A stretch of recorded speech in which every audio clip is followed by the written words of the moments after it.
English translation 933rd Contact Friday, the 29th of May 2026, 12:41 hours.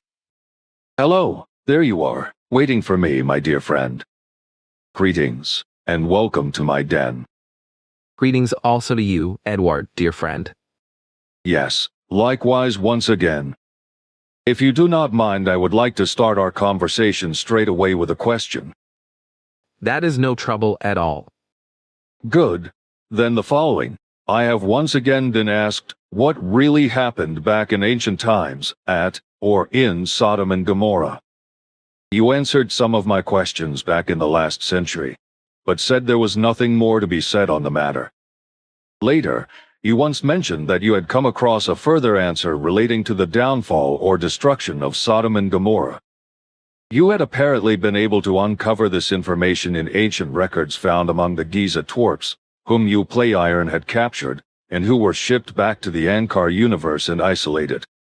You mentioned that, among these writings, cuneiform clay tablets originating from the Sumerians in ancient Mesopotamia had also been found, etc., which contained interesting details of that time, reporting on giants coming from afar, descending from the sky, who used to come and go among the Sumerians back then.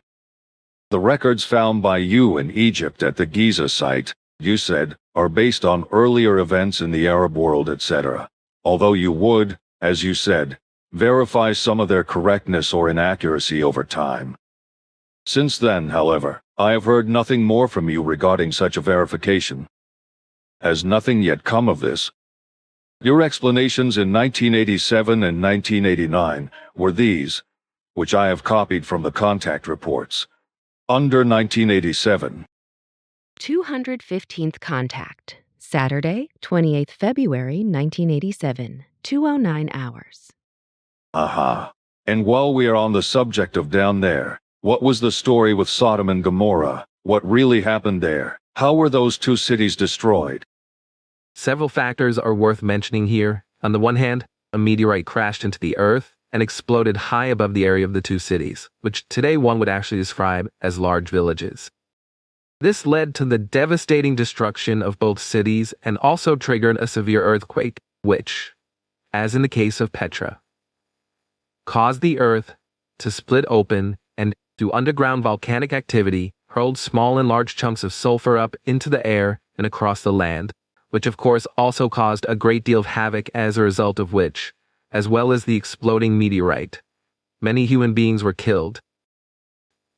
The remainder of the total destruction was triggered by the megalomaniacal and mad god of the Hebrews, an alien who had his headquarters deep beneath the Pyramid of Giza.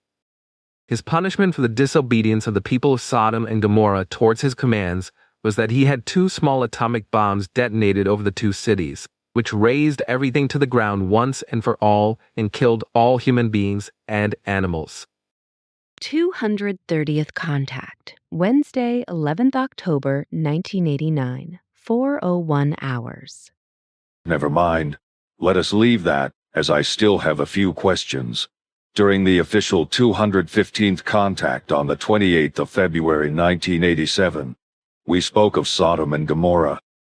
In response to my question as to what actually happened, you explained the following, which I shall read out. Several factors are to be mentioned in this regard. On the one hand, a meteorite crashed into the earth and exploded high above the area of the 2 cities, which today one would actually describe as larger villages.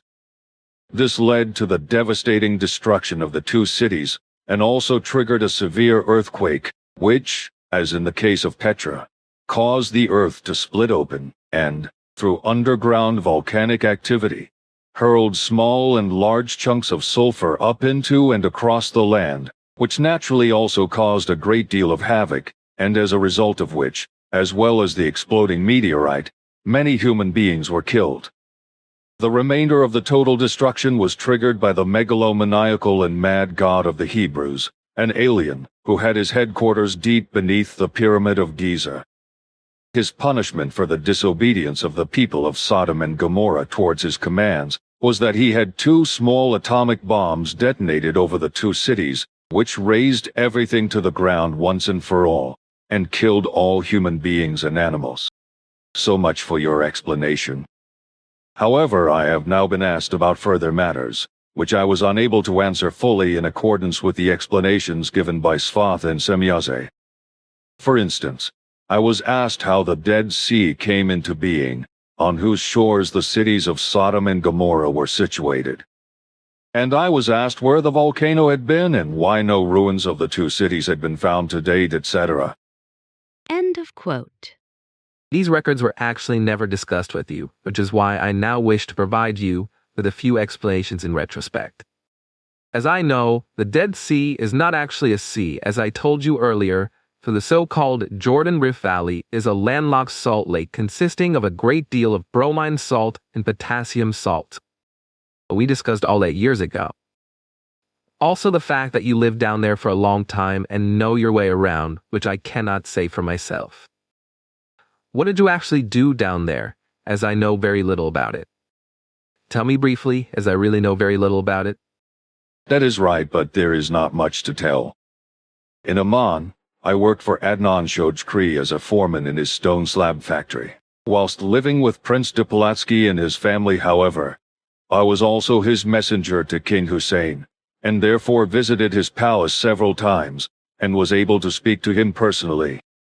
He was very interested in everything I had to tell him, mainly regarding you play Yaren, and he was particularly interested in your Federation's code of conduct. However, there was a strange man in Amman who called himself the Swiss consular representative. Whether he really was or not, I could never find out, but in any case, he often accosted and harassed me, and wanted to know why I was visiting King Hussein time and again, whilst he tried in vain to do the same.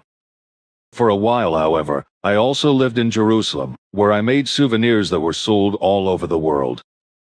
Then I lived for a while in Bethlehem, where I had a girlfriend. Her name was Miriam Shami. She was the sister-in-law of Prince de Polatsky, who, as he said, was a distant descendant of a relative of a king somewhere in Eastern Europe, as he told me. Interesting. You should tell me more, but later, because these are things that happened long after my grandfather left. Yes, that was long after Svath, namely in the 1960s. But you have not told me anything yet about what you found in the old records of the Giza twerps regarding the downfall or destruction of Sodom and Gomorrah and the volcano. Yes, that is indeed the case. Well, the records state what I already explained to you in 1987 and 1989, but an addendum states that the two meteors from outer space were detonated atomically high above Sodom and Gomorrah, and countless meteor fragments rained down on the two places, destroying them.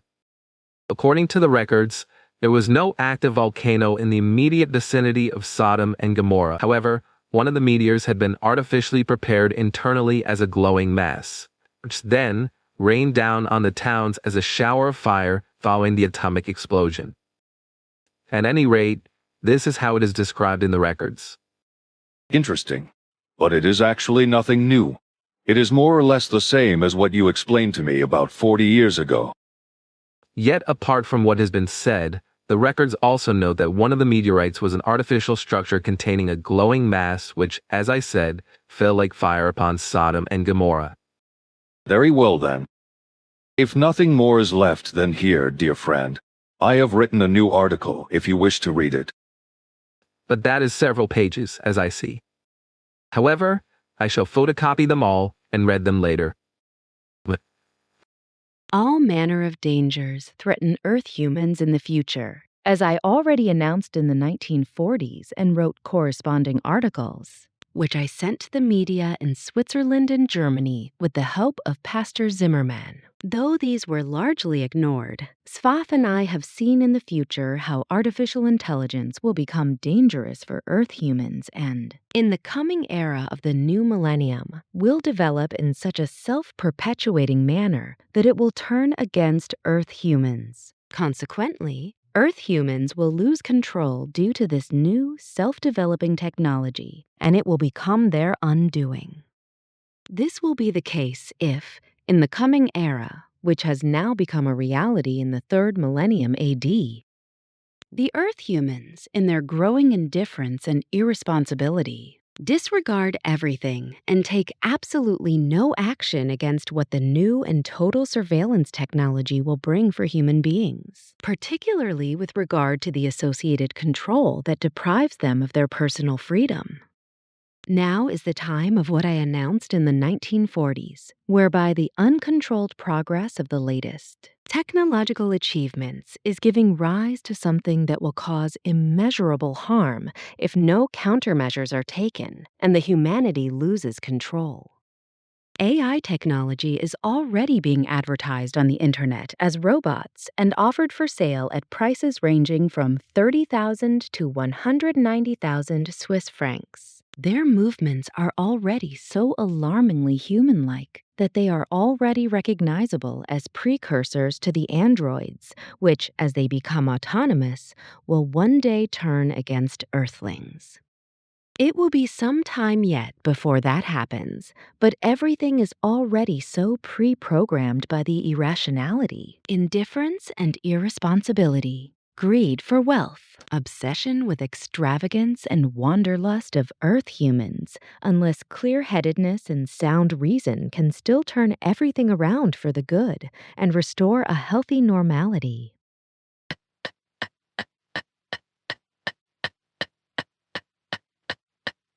The whole of AI development and the forthcoming development of androids correspond to a very tremendous technological advance and are rapidly heralding the age of high technology, which, although it began towards the end of the last century, will only continue in the coming times to such an extent that it will become a grave danger to Earth humans. This will inevitably be the case when this technology gets out of control and becomes autonomous, namely when the androids ultimately determine their own development and all their possible applications themselves and act accordingly.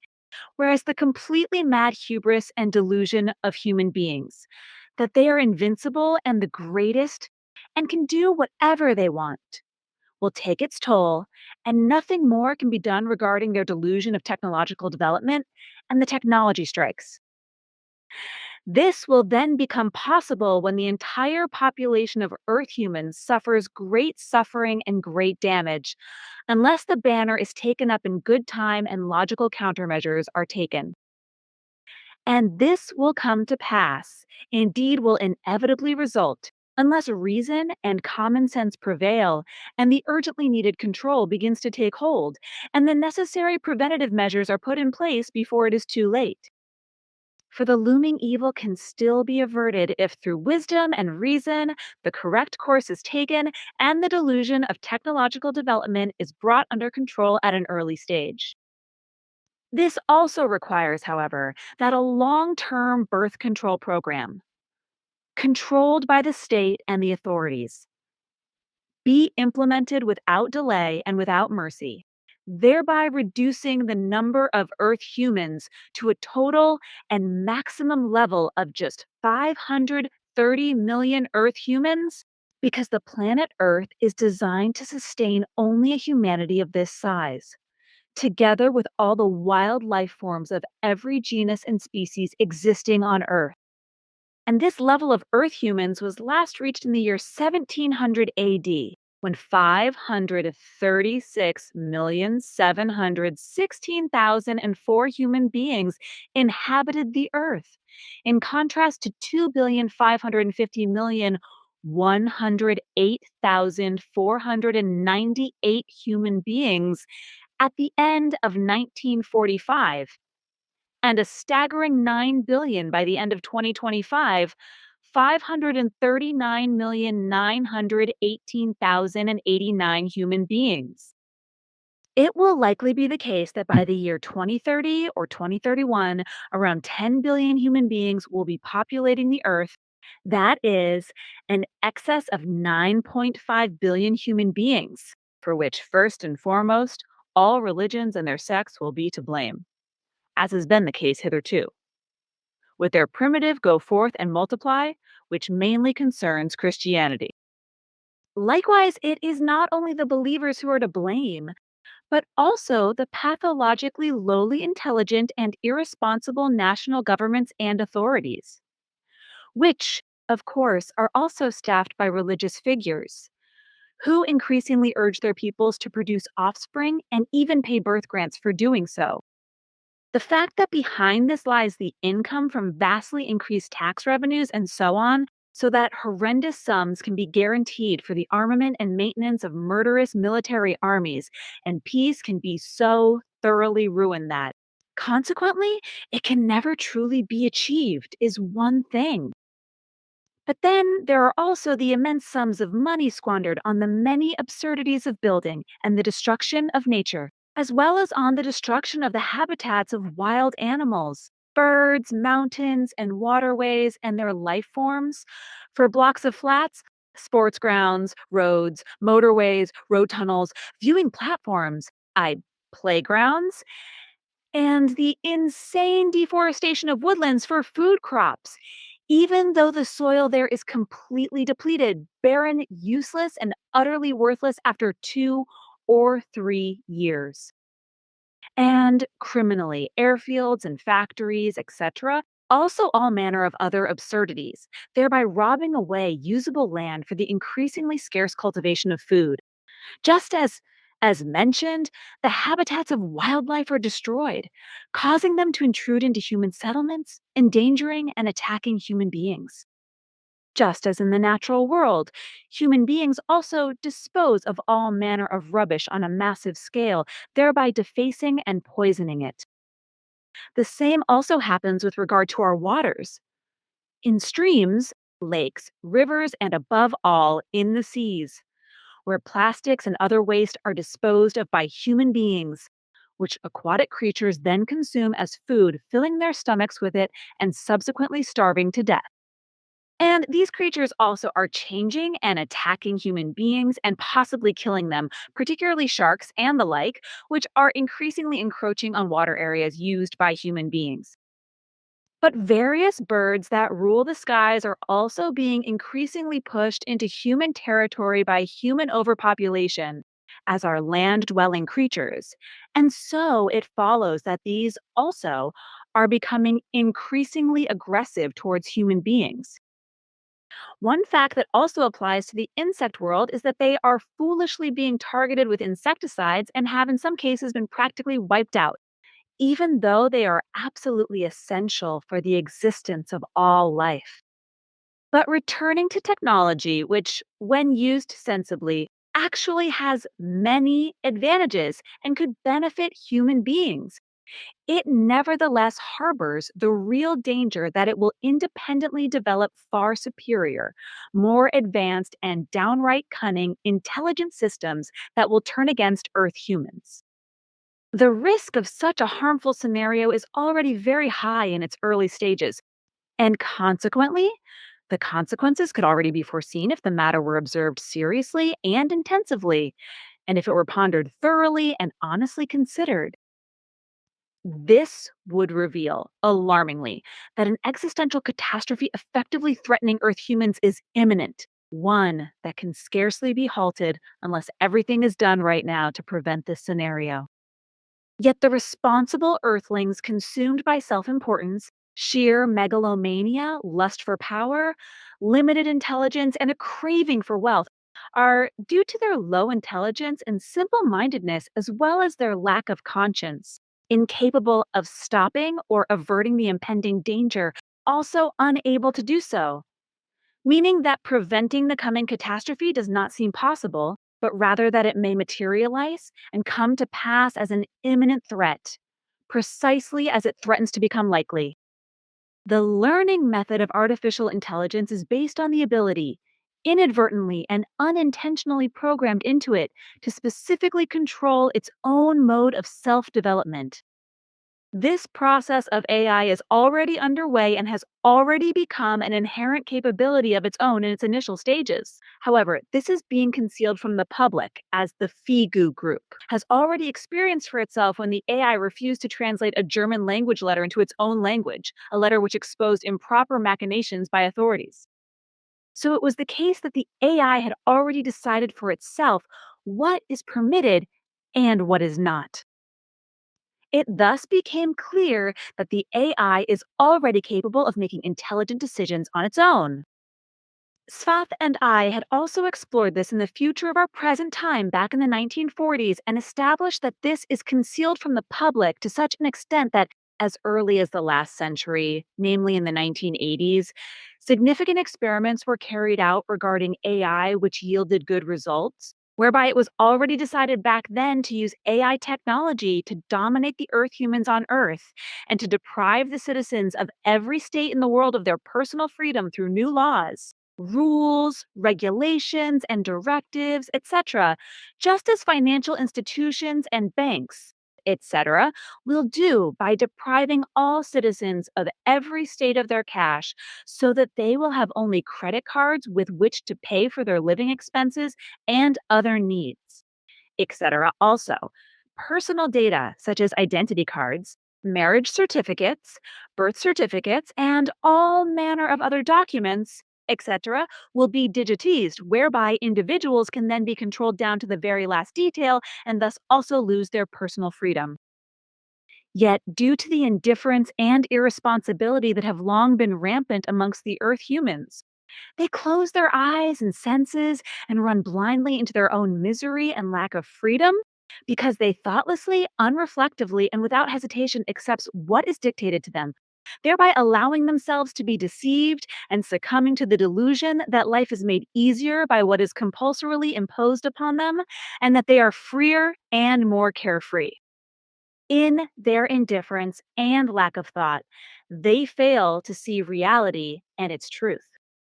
Thus, in her mental laziness, which can already be called lowly intelligent and simple minded, she simply allows herself to be robbed of all her personal freedom, and consequently, humanity ultimately becomes a complete puppet, tied by strings at its hands and feet, so that when these strings are pulled, it moves according to the will and disposition of the person pulling the strings and does whatever that person wants. Speaking plainly, the time has now come for this, though not to reveal in precise detail what the future will bring. Rather, speaking plainly means only stating what will come to pass in the future if no effective action is taken to counter the impending threat, which hangs over Earth humans like a sword of Damocles suspended by a horsehair. If this is not removed, or if what is absolutely necessary is not done, if nothing is done to ensure that the majority of Earth humans moves away from thoughtlessness and thereby remains lowly intelligent and simple minded, thereby continuing to indulge in indifference and irresponsibility, and Earth humans will also continue to surrender themselves to all events, circumstances, disinterest, and negative indifference, then evil will inevitably ensue. This is because the human being is led by the nose, patronized, deprived of all freedom of action, and treated like an immature child by all those above them, the power hungry, the selfish, and the autocratic, who manipulate and dominate them through and through. They are completely deprived of their personal freedom and inevitably subjected to rules. This is determined by the respective contexts established by those in power and their representatives, right down to the authorities. This is not infrequently the result of their autocratic misguidance of the people and their misunderstanding, because everything is drafted with underhand motives and a web of lies and deceit so that the people misunderstand everything and, through elections, mistakenly vote yes. This is managed by those in power and their representatives, right down to the authorities, who thereby exercise absolute might and can oppress the populations and subjugate them according to their whims, fancies, and ability to dominate. This is despite the fact that the constitutional law of states proclaims that no person has the right to commit unlawful acts and derive an advantage from them, such as, for example, as a result of a lust for power or arrogance, out of revenge or favoritism or envy, etc., to exert pressure on individual persons or entire peoples at will and to torment them. However, anyone who does this, whether a government official, right down to a public servant, etc., or even a private individual, thereby demonstrates that, for them, not all human beings are of equal significance and worth, nor of the utmost importance. Consequently, they also do not grant the same opportunities and rights to all human beings. Also, these human beings are unstable in character, fickle, and moreover, fundamentally violent in nature, ready to react immediately and without hesitation with G Vault whenever anything arises that goes against their views, behavior, or way of thinking. This sort of human being who thinks and acts in this way is a ruler, as well as their lackeys and representatives, right down to the authorities, etc., and also private individuals, are not egalitarians, but on the contrary, die-hard anti-egalitarians who, with their deluded views, judgments, and opinions, are intent on denying or at least calling into question the equality of all human beings as such. As a rule, they have succumbed to the delusion of being superior, whether in terms of their education, their position, their wealth, their prominence, or their being widely known, famous, and socially influential in public life. They also have a reputation for being influential. These are human beings who define themselves as worthy solely on this basis, and also as a result of their religious beliefs, their profession, or, as mentioned, their high social standing, etc. All other human beings, however, who do not share the same social standing and prestige, who are not blessed with wealth, etc., are regarded as refuse, scum, a disgrace, and as worthless, etc., and are treated appallingly. In truth, however, there are only human beings, women, men, and children. These are, at their core, completely free human beings with equal rights and duties towards every other human being and the state, right down to the authorities. They are not, however, slaves, neither to private individuals nor to religions, those in power, the selfish, the arrogant, nor to the authorities. State and official laws, ordinances, rules, and regulations, etc., should be just and geared towards the freedom and personality of every single human being, as well as towards the protection and preservation of the entire natural world and its fauna and flora. This includes all life forms in the wild, also all forests, mountains, floodplains, fields, meadows, streams, rivulets, rivers, lakes and seas, swamps, moors, deserts, wastelands, and fallow land, etc., and of course, the vital atmosphere, without which no living creature can survive. Also important is the climate, which determines how vegetation can develop. Unless they come to their senses and start thinking for themselves, but instead merely believe and submit indifferently, irresponsibly, and without resistance to everything dictated to them, Earth humans will in future make themselves into unfree slaves of the power hungry, the self important, selfish, financial bigwigs, and other thoroughly wicked and irresponsible individuals. Human beings will completely degrade themselves and allow their personal freedom to be taken away, as has already begun with the credit card system and the digitization of all personal data, etc., whereby the individual can already be controlled to a large extent by the state, the authorities, and the financial world, etc. This is due to the low intelligence and simple mindedness of the world's population itself, which has succumbed to the ill considered delusion that this makes them freer, more carefree, and unburdened. Yet they have cut their own thumbs through their own low intelligence and simple mindedness, though they do not realize it. Namely, that as a result, they will ultimately be controlled down to the most intimate aspects of their private lives and deprived of all personal freedom. Every human being in every population of every state and every municipality will fall under the absolute control of state leaderships, authorities, and all financial institutions, and be deprived of all personal freedom if the peoples continue to allow themselves to be deluded, whereby AI or artificial intelligence in particular will assume the decisive might against which those who believe that they will remain unscathed by this and make great profits will ultimately fail. Otherwise, the entire populace will be forced right to the very end of their lives to submit to controlling corporations and to toe the line according to their dictates. And truly, this will come to pass if the bulk of Earth humans continues to live on in its bottomless and primitive indifference, in its irresponsibility and sheer low intelligence and simple mindedness, and does not come to its senses, but fails to stop the power hungry, the arrogant, and the selfish, and does not strive to ensure that everything is done justly.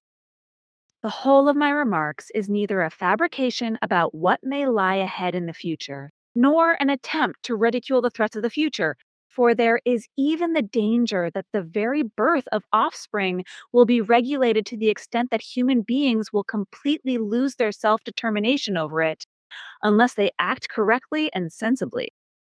This is because the catastrophe of harmful overpopulation has at last been recognized and will be recognized even more in the future, bearing strange fruit. There is, in fact, a future danger that only certain women will be permitted to bear children, and this is likely to come to pass because some madmen are already secretly working on the idea that this scenario should be considered as part of birth control. In this regard, and this is the as yet secret ambition of these madmen and fanatics, women are even to be sterilized one fine day. Consequently, offspring would no longer be produced through women's natural conception, but the whole process would be carried out and managed in a futuristic, technologically advanced manner using artificial insemination or futuristic reproductive medicine, as well as futuristic incubators, all controlled by AI. Admittedly, there are as yet only a few, albeit mad, individuals who have secretly formed a group to explore this idea and who are also making inroads into certain circles of prominent government officials, scientists, chemists, and others with similar interests. Thus, there is a real danger that this idea of reducing the human population could actually become an acute threat in the future unless the vast majority of Earth humans finally awakens from its lethargy in good time before those in power take up this slave driving, daft idea and actually put it into practice. The insane indifference and the irresponsible lack of drive towards clear thinking and acting with truly sound reason are utterly idiotic and sickening in their absence. This is how the human being also cultivates a mental apathy and inertia towards everything that is conceived, accomplished, and done by those who force the peoples under their total control, suppress their personal freedom, and take it away from them. And this has been going on a massive scale for years now, to such an extent that the credit card system and the digitization of human beings' personal data are, in many respects, geared towards the total surveillance of the citizenry and the suppression of their personal freedom, a process that has also progressed alarmingly far. Already, the V-sin of credit cards has developed to such an extent that it serves to completely fleece and patronize human beings with regard to their money. This has already given rise to various and entirely new methods of fraud, forms of criminality, and even crimes. And new forms of internet fraud and cybercrime have emerged which can no longer be controlled or prevented, but are instead being refined ever further and more perfectly. Consequently, much of this cannot be controlled at all, meaning that human beings are also losing their freedom to a large extent and, in some cases, entirely, because they are and will remain powerless and at the mercy of everything. All the more so due to AI, or artificial intelligence, which will be increasingly mastered by criminals and criminality to the point of perfection. This is something that has already progressed very far at present, and which, due to the indifference of the vast majority of Earth humans, which has also become uncontrollable, as well as their irresponsibility towards everything and everyone, can no longer be clearly controlled or monitored in any way.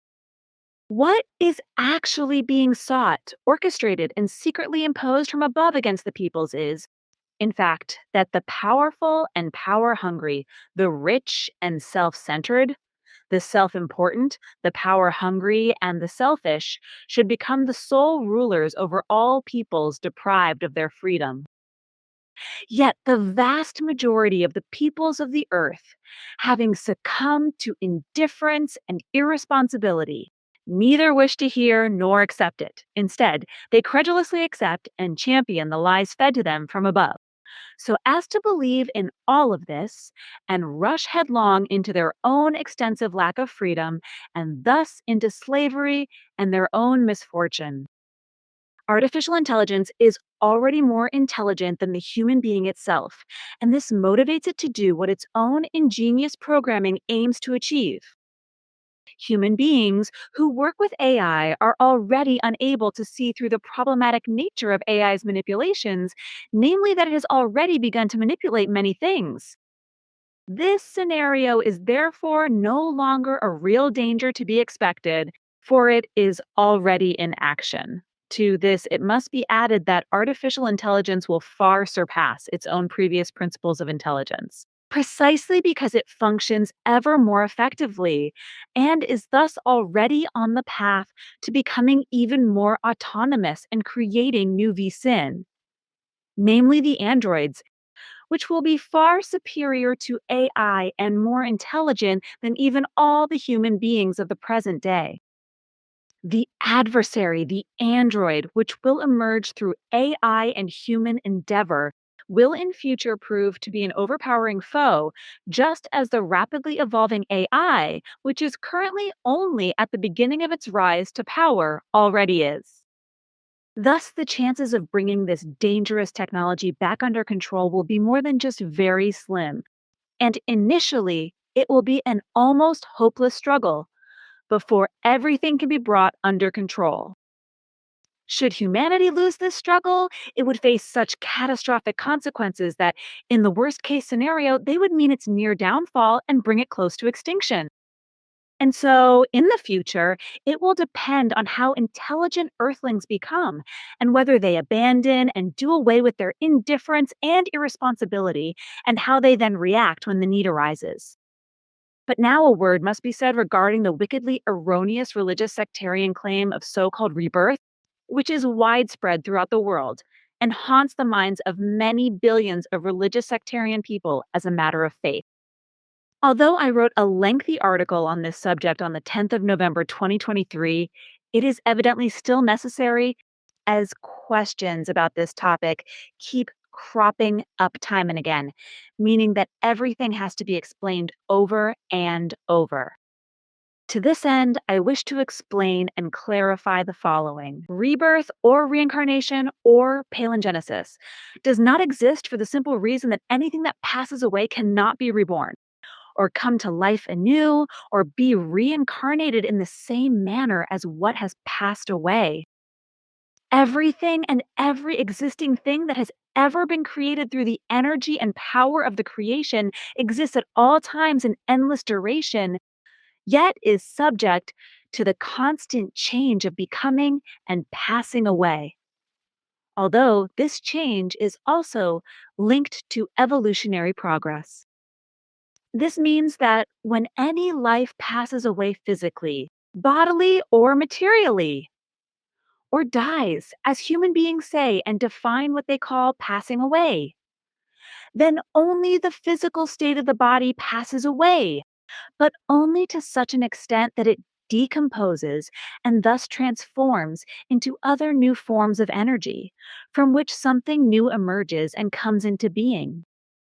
This is the case with all matter, primordial matter, and every other form of matter, for each one lives and transforms over the course of hundreds or billions of years into another form of energy. Because, contrary to every false human assumption and assertion, there is no such thing as dead matter. All matter is alive and contains energy which, over a long period, transforms into a different and new form of energy, just like every physical body, regardless of the life form in question, whether it be a human being or another form of existence or indeed another physical organism. In every case, the whole transforms into other forms of energy, each determined by its nature. Iron, for example, rusts, thereby transforming into a new form of energy, which in turn decays and transforms further into another form of energy. And this continues to transform, meaning that the energy never dissipates but persists in a specific form. This is because nothing could ever perish so that it would be definitively destroyed and cease to exist. Thus, everything and anything created by creation is as a changing form of energy, enduring over a long period and therefore never ceases to exist. This is how creation is structured. Consequently, everything and anything, even the tiniest thing, consists of creational energy which, over a long period, transforms into another form of energy and never ceases to exist to the extent that it would become non existent. This is the explanation for why the creation energy never ceases to exist, but over a long period constantly transforms into other forms of energy, which become types of matter, etc. Also, life forms such as fauna, flora, fungi, and arthropods, etc. Everything that is material and indeed physical has a corresponding shorter or longer lifespan, after which these energies dissolve and transform into new energies when their lifespan or period of existence has expired in order to become other forms of existence through the new energies.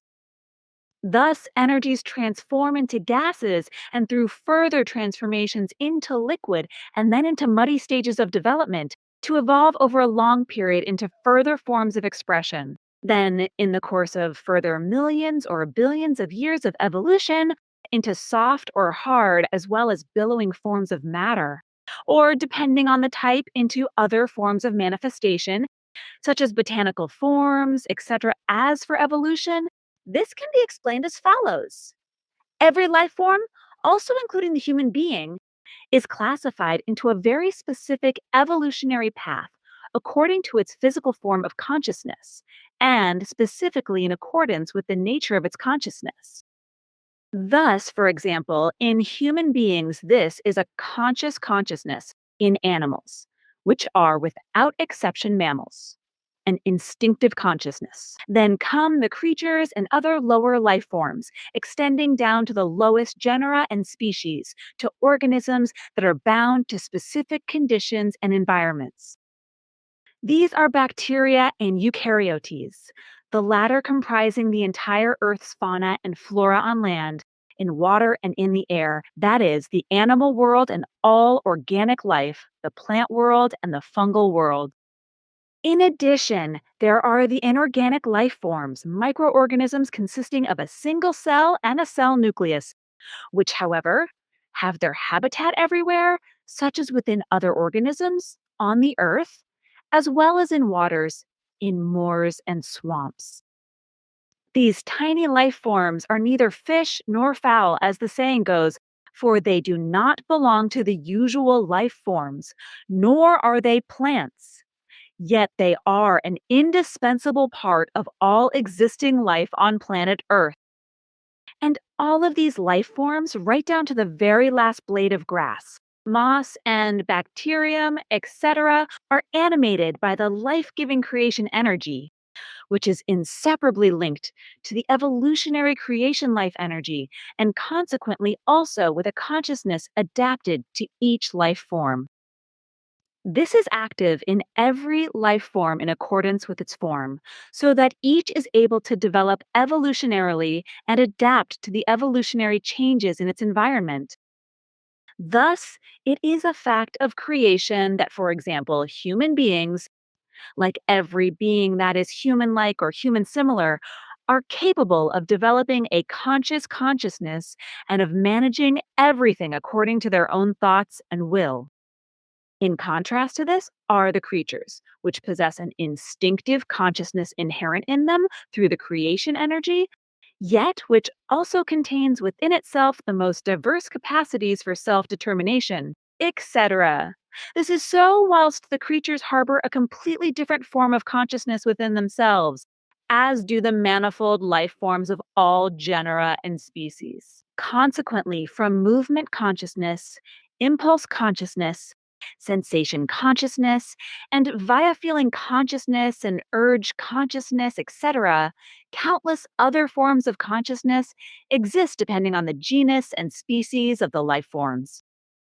All of these naturally depart upon the death of the respective body, together with the animating creation energy and the evolutionary creation life energy, to enter that specific level of creation energy where the processing takes place of all that has been deposited as effectively positive. Highly valuable knowledge has been deposited in the unconscious of the creation energetic consciousness from the subconscious of the physical consciousness.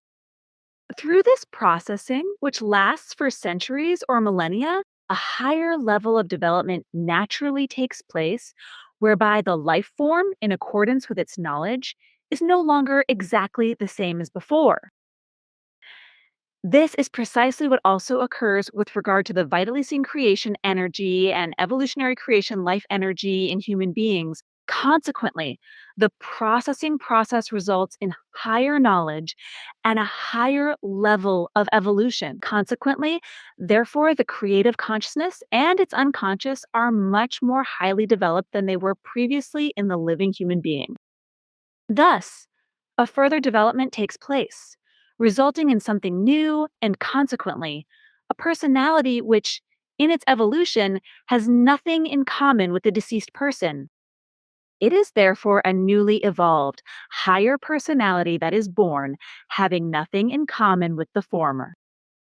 This means that they are born as a newly evolved higher personality, not as the unevolved old personality, and thus not in any way a rebirth. To illustrate the value of the human being in terms of their education and profession, etc., consider that their educational value is no longer the same as it was before they completed their vocational training. They are now a skilled worker, holding qualifications and occupying a higher educational position, and are consequently more educated and of greater value in this respect.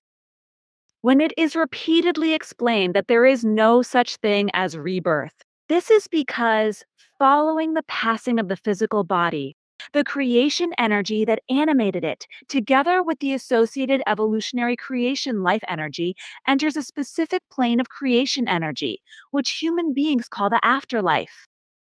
This is so that it may remain there for an indefinite, extended period and learn to work through and process what was absorbed, processed, and stored by the physical consciousness and subconsciousness throughout the entire physical lifetime. And this, if something positive has emerged from it, has been deposited in the unconscious of the creational consciousness, and effectively only everything positive has been processed, which could be absorbed into the unconscious of the creational life energetic consciousness as pure positive essence. This then triggers an evolutionary process when the processing and integration of the whole takes place on the specific creation energy level through which a new personality is formed. Semyeze Silver Star Center, Sunday, the 24th of May, 2026, Billy. Let me know what you think of it. Recently, I had Injana, Bermunda, and Florina read the work produced by Harold Schossman, which a friend of his is discussing in the version I can view on Bernadette's laptop. It is not only very good what the woman and Harold are achieving, but it is truly fantastically good. I have the whole text here, and I have also received the full version on my computer, which you can view and listen to if you like. You were talking about Harold's serialized work. What school height is from you? From what I've seen so far, his work as a whole is really very good. And I would be happy to look at what you have on your computer, though I will not do that now, but sometime later tonight. I do, however, want to scan this copy to archive it and perhaps, well, I will do that straight away. What school hides from you? This video contains depictions of Nocodemian, Emmanuel, and the play Yaren. These were generated based on existing references. However, their clothing, their respective setting, and their situation are fictional and are of a purely symbolic and illustrative nature. These are not real images. What school does not tell you? Lesson 10. The creation energy. Hello everyone! In previous lessons, we have often spoken about the creation or the universal consciousness of creation. But what is the creation energy and what is the creation life energy? We would like to explore this important topic in more detail today. Creation energy is a purely creational energy of immense power, through which human beings are animated, just like every other life form whatsoever, from the tiniest microbe to the mightiest animal and tree, and consequently the entire fauna and flora and all bodies of water. The creation energy, which has nothing to do directly with the personality and consciousness of human beings or other life forms, corresponds to a pure energy and power of creational existence, which originates directly from the universal consciousness of the creation, and is therefore also connected with all life through its entire energy and power. The personality and consciousness of human beings, and this must now be explained, therefore have nothing to do directly with the energy of creation, but solely with the life energy of creation, which, through their consciousness and subconscious, activates the material consciousness and subconscious of the brain. This is because the two material factors arise directly within the human being, or rather within their brain matter itself. Whilst they are therefore material and indeed physical, they are only activated by the creative life energy.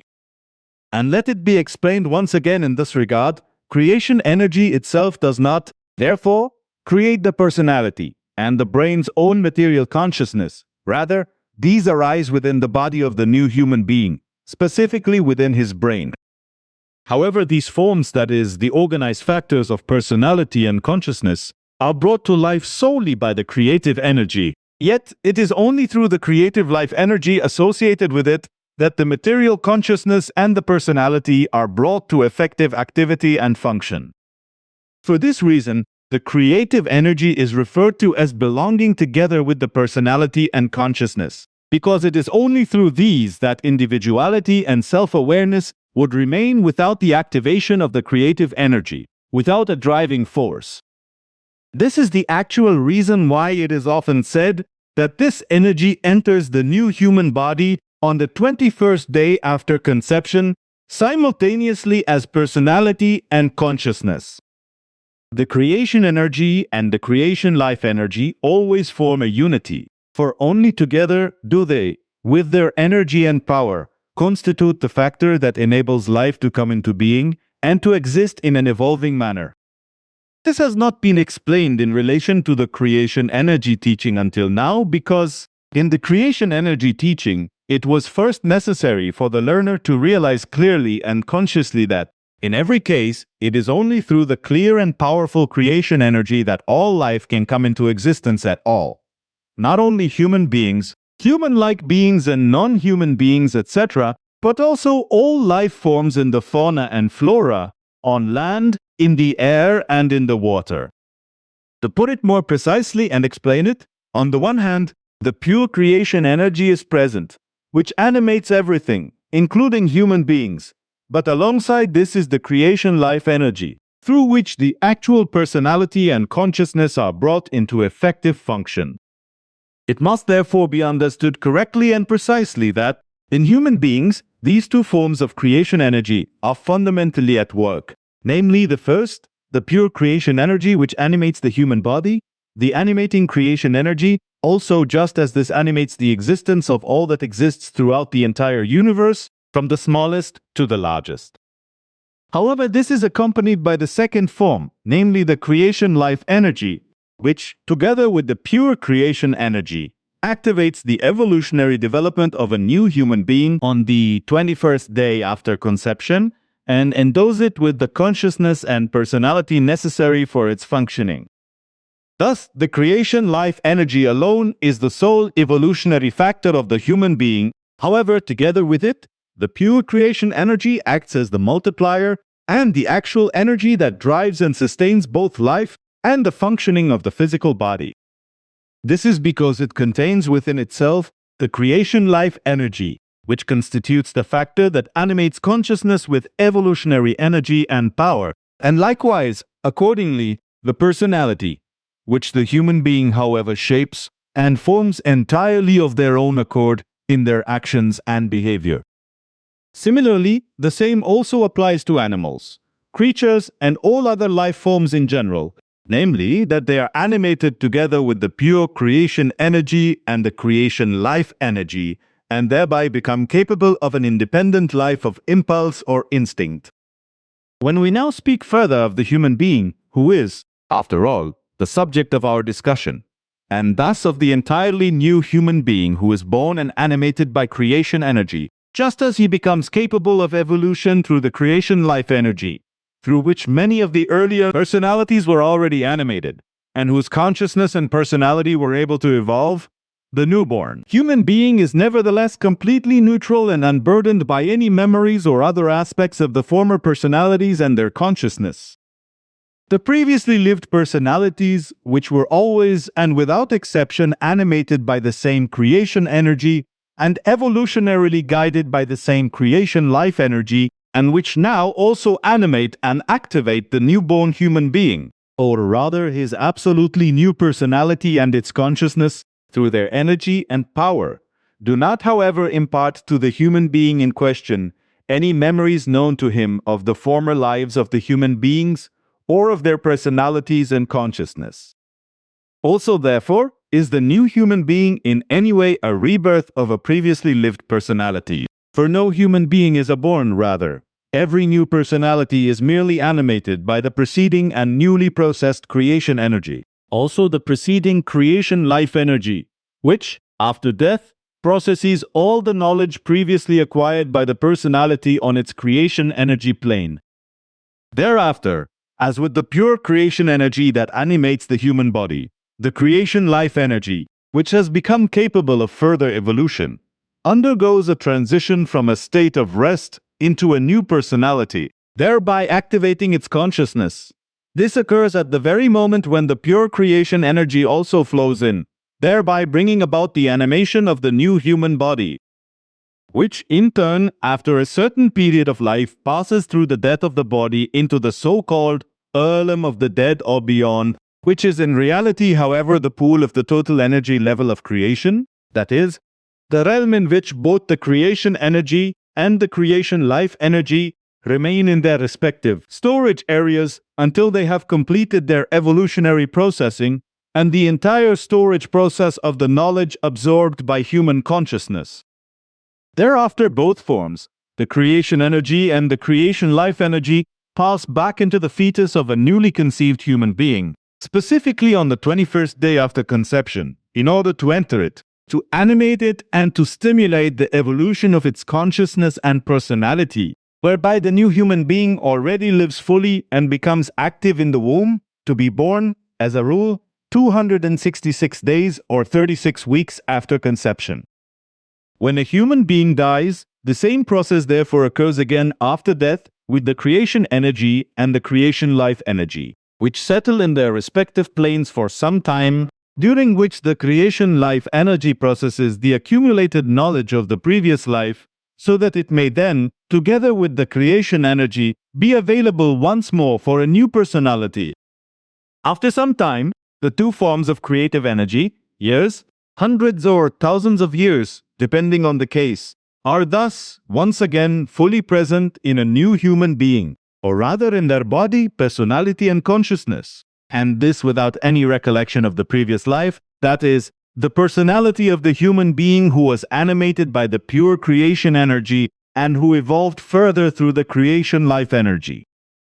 And this occurs in each case without any predetermination, because as regards the personality and its consciousness, there is effectively no need whatsoever for a reconnection to the previous life and its personality and consciousness. If, however, there is a so-called destiny which the human being follows in their present life, such as pursuing a particular ability, developing certain interests, devoting themselves to a particular teaching, carrying out a specific activity, or adopting a particular way of thinking, etc., then this is never based on a predetermination of a previous life or the life of the personality in question, but on the fact that, during their current life, through their own efforts, consciously or unconsciously, the human being determines for themselves what they want to be or become, what they want to achieve, and how they want to live. Consequently, because the human being has, since time immemorial, been and continue to be indoctrinated, influenced, and lied to throughout their lives. So much error has accumulated within them that they are, in every respect, slaves to belief in all-encompassing deceptions, misguidance, and many lies. It is therefore absolutely essential for human beings that what has been explained so far is also truly understood. Consequently, this must be repeated in other words and discussed again in a different presentation as follows.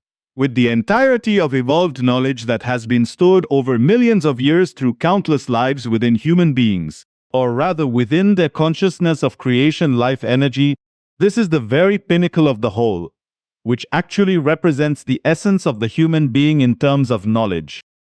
However, human beings are generally unaware of this, because they have absolutely no recollection of which human beings or personalities or which blocks of consciousness were previously animated and activated by their creation life energy.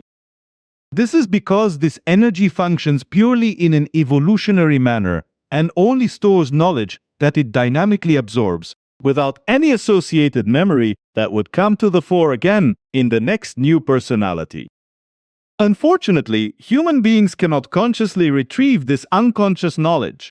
This is because, on the one hand, they are incapable of doing so, and on the other hand, because it is absolutely impossible for them to do so, as they can never, in their gross materiality, penetrate into the realm of the creation life energy, and thus also not into its unconscious aspect of consciousness. They are only able to do this in that part of the unconscious of their material consciousness which is formed in the human being's brain with the aid of the creative life energy consciousness, and which thus also serves as a memory store that they are able to utilize according to their capacity and the extent of their own memory competence or memory skills. As a material human being, the human being will always be denied the ability, in his material state, to ever find a way or a means of moving into the realm of the vastness of the creation life energy, in order to score it and thus consciously filter out something stored within it. All the erroneous claims of so-called saints or other religious, mental and meditative luminaries who purportedly possess this ability correspond to nothing more than a passion for lies and deceit, or self-deception and delusion, and are enslaved by these. Consequently, such statements should neither be taken seriously, nor are they otherwise worthy of one's intellectual attention. There is, however, the rare possibility that a life extinguishes only briefly, or rather that the personality and body of the human being succumb to death, and the creation life energy lingers in the creative energy realm for only an extremely short time, before it once again animates a foreign personality, or in some circumstances the same personality again, which retains partial memory of the former personality. Yet why and how this happens, which is, in fact, absolutely more than extremely rare, cannot be explained, as the reasons for it are unknown. The fact is, therefore, that this corresponds to an absolute rarity and is simply inexplicable. It is normal that the human being cannot remember any of a personality's previous lives or its creation life energy consciousness. Consequently, no human being can ever become aware of the life of a previous personality or recall such a life in any way, neither what a personality has currently experienced through creation energy, nor what has been learnt through the evolutionary creation life energy. The evolutionary creation life energy, which always activates the personality's consciousness in an evolutionary manner, and also brings it into existence, possesses in its subconscious a comprehensive record of all the knowledge acquired by all the personalities that have lived, right back to the first formation of a personality and the initial function of consciousness. Yet this consciousness, and let this be explained once more, is not to be equated with the material consciousness of the human being, which also contains a subconscious and thus also a memory store. From the unconscious of the consciousness of creation life energy, the human being receives only subconsciously and purely as impulses within themselves informations that has been fully processed and stored in an evolutionary manner. This stands in contrast to knowledge pertaining to human material consciousness, which is created through thoughts, etc., functions in a conscious manner, and also releases stored information in a conscious manner. This then is in contrast to the consciousness of creation life energy, for this never releases a memory of knowledge to such an extent that it would become clearly conscious to the human being in any way.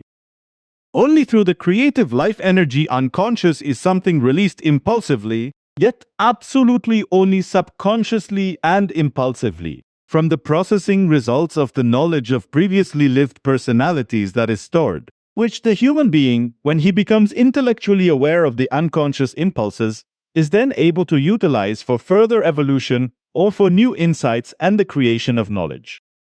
If, therefore, the human being develops into something quite specific in life, or takes an interest in something, provided it is not pre-programmed by their prefrontal cortex before birth, and they act upon it in life, then this is possible through two specific factors. 1. The human being can align themselves with the impulses coming to them from the unconscious, which is governed by the life energy of creation. If they effectively perceive these unconsciously and interpret them correctly through reason. However, as mentioned, these impulses affect them solely energetically, which they never consciously perceive. Therefore, it is reiterated that everything arises from the unconscious of the creation life energy, without the human being being able to perceive this consciously. Consequently, they themselves develop an interest in a particular matter, turn towards it more and more, and in their present life practically determine everything for themselves and devote themselves to it. However, this calling, which he takes up as a result of the impulses from the unconscious of his creation life energy, impulses of which he is completely unaware, and makes it part of his life's purpose, does not stem from a previous life of a former personality. Rather, he develops this calling himself in his current life.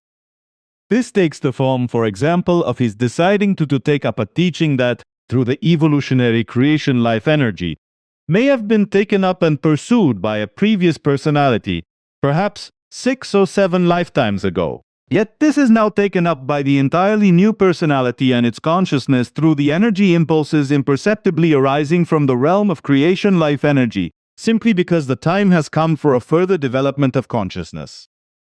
In this way, the human being creates a destiny for something they will do and fulfill, though never in the sense that it involves a rebirth of a past matter or personality. Fundamentally, in the course of their life, human beings create for themselves what they call a destiny, and mistakenly assume that they are continuing what they did in their last life.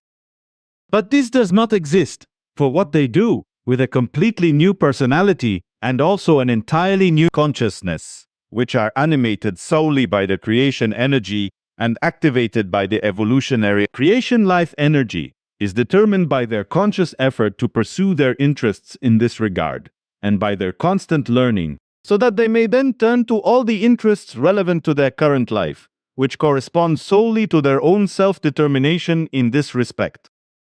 And let it be explained once again in this regard, that there is no such thing as a destiny from a previous life, but rather that every interest and every destiny of a human being is created in their current life, and is then brought to fruition and becomes a reality. 2. Every human being can create a destiny for themselves, simply by allowing themselves to be carried along by life's possibilities, and, consciously or unconsciously, acquiring this or that ability, thereby creating a destiny which they exercise throughout their existence or carry out from time to time. The creation life energy is, in contrast to a human being's personality and consciousness, absolutely immortal by virtue of its own energy and power, and destined to endure, indeed until, in the most distant future, a reunification takes place with the creation itself, with the universal consciousness, with the immeasurable pool of the eternal energy of the whole of creation. In contrast to it, the activities, energies, and power of human beings, and thus of the personality and its material consciousness, are technically and electronically measurable. However, the majesty of the creation life energy, with its immeasurable evolutionary creative power, is not measurable, and for human beings, as for all other life forms, regardless of genus or species, it is subject to the cycle of life and death, which is not the case for the creation life energy itself, whose existence is endless. It is the energy and power that creates the human being's personality and its consciousness through activity, just as the creation energy in its pure form brings everything to life. Consequently, the creation life energy alone creates the knowledge that human beings generate through its energy and power via their consciousness, transfers this to its store, which absorbs it and thereby evolves, becoming ever richer in energy and more powerful, whilst everything is also transmitted impulsively and unconsciously to the unconscious of human material consciousness, causing the human being to evolve as a result. This is why it is also said that the energy and power of consciousness do not dissolve and never pass away. The creation life energy continuously gathers knowledge in the form of impulses from the unconscious of the consciousness of human beings and accumulates it, evolving it into wisdom or into energy and power imbued with impulses. Everything happens in a manner that is unique to consciousness alone, for it arises purely through impulse energy and has nothing to do with thoughts or with the thinking of creation energy. Rather, it works or evolves through the knowledge absorbed from the unconscious of material consciousness, transforming it dynamically into its own powerful creational energy and force. The creation life energy thereby acts in a self-energizing manner, which means that it expands within itself the knowledge absorbed impulsively from the unconscious of consciousness using its own energy, and increases its energy level and its power. Now, regarding the term spirit or its original term geist, which does not, in fact, originate from the universal messenger Nocodemion, the following must be explained, namely, that this is completely incorrect and does not express what it really ought to. Fundamentally, it is absolutely only the creation energy that animates all life forms. Furthermore, the creative energetic consciousness and the unconscious arise from the evolutionary creation life energy. These ensure that the physical consciousness, which is anchored in the brain of the human being, is activated. The evolutionary creation life energy keeps both the physical consciousness and the unconscious active and ensures that they function throughout a person's life. It must also be clearly understood that the pure creation energy is still present, animating the material body and all its organs with energy and strength, enabling it to live and exist at all, as recorded in the ancient records of Nocodemion, wherein the meaning of awakening can also be found. This has nothing to do with it, for when, for example, people on earth mistakenly speak of creational spirit energy or of spirit, this means absolutely nothing, for such a thing does not exist. Rather, there is a creative awakening energy. From this it is to be understood that the creation is not creation geist, just as it also cannot be called creation universe geist energy. This is because the creation is, as it were, the sevenfold existence of the universe, and thus the total energy and power of all that exists, and consequently the factor of awakening or creation, namely through the power, vibrations, and impulses of its own energy. Thus, in this sense, the incorrect terms geist and geist energy can never be understood, for only the traditional terms creation life energy and pure creation energy are absolutely and correctly defined. These can be traced back to the writings of the messenger Nocodemion, who lived some 9 billion years ago, and who fathomed and taught the truth of his teaching, which has been preserved among the Pleiadians and their federation to this day, and is taught throughout the federation. This ancient term geist has therefore not existed for millions of years, nor has it been brought from the far reaches of the universe. Rather, it originated in an earthly language in ancient times, was adopted from it, and was later distorted into the term spirit. The genuine and true background to the origin of the word Geist and its etymology is therefore, in truth, the original concept Geist, which, according to the current understanding of the word in the German language, has the meaning and definition of the thinking consciousness of the human being, intellect and subjective inner life. And this also means the same thing in other earthly languages. As a result of the also existing inability of human beings, in the time of Emmanuel falsely called Jesus Christ, to understand various concepts, such as personality, consciousness, and various others. The modern human being invented and adopted the widespread, completely incorrect term spirit, which has persisted to this day and creates immense misunderstanding and confusion.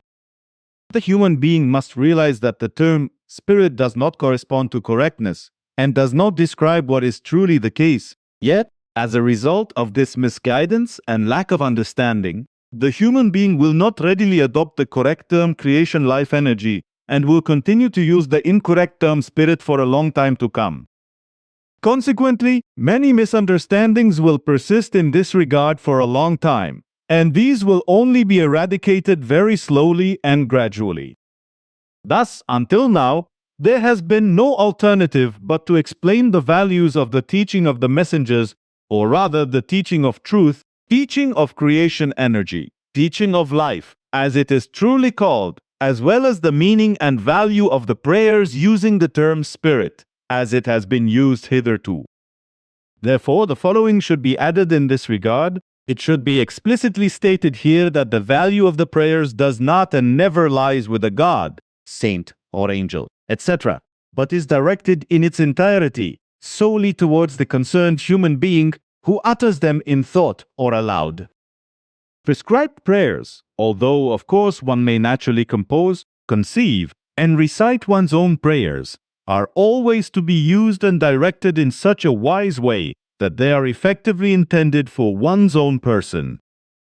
With prayers of this kind, it is also possible that they may have a calming and effective effect, in terms of vibration and sound, on fellow human beings who are themselves unable to perform such a prayer, but to whom it is recited. Since, in the older and thus bygone times, the term spirit was used and understood by human beings, and is still understood today, to mean that which occurs and is done through consciousness, namely that thoughts are nurtured, actions and ideas conceived and carried out, inventions made, poems composed, and written works conceived and produced, and so on. The word spirit came to be used so that what ought to have been and should be correctly understood was misunderstood and is still misunderstood today. This is because it promoted the delusion of belief in God and spread it very rapidly throughout the world. And today, it functions and is cultivated in every form as the ultimate expression of every religious heresy. And this is also the case today amongst the ignorant human beings of the earth. Consequently, the term spirit is also understood in the old, erroneous sense as that which is wrongly brought about by the consciousness in every respect, although in truth, it is animated solely by the creation energy and is capable of being active at all only through the creation life energy.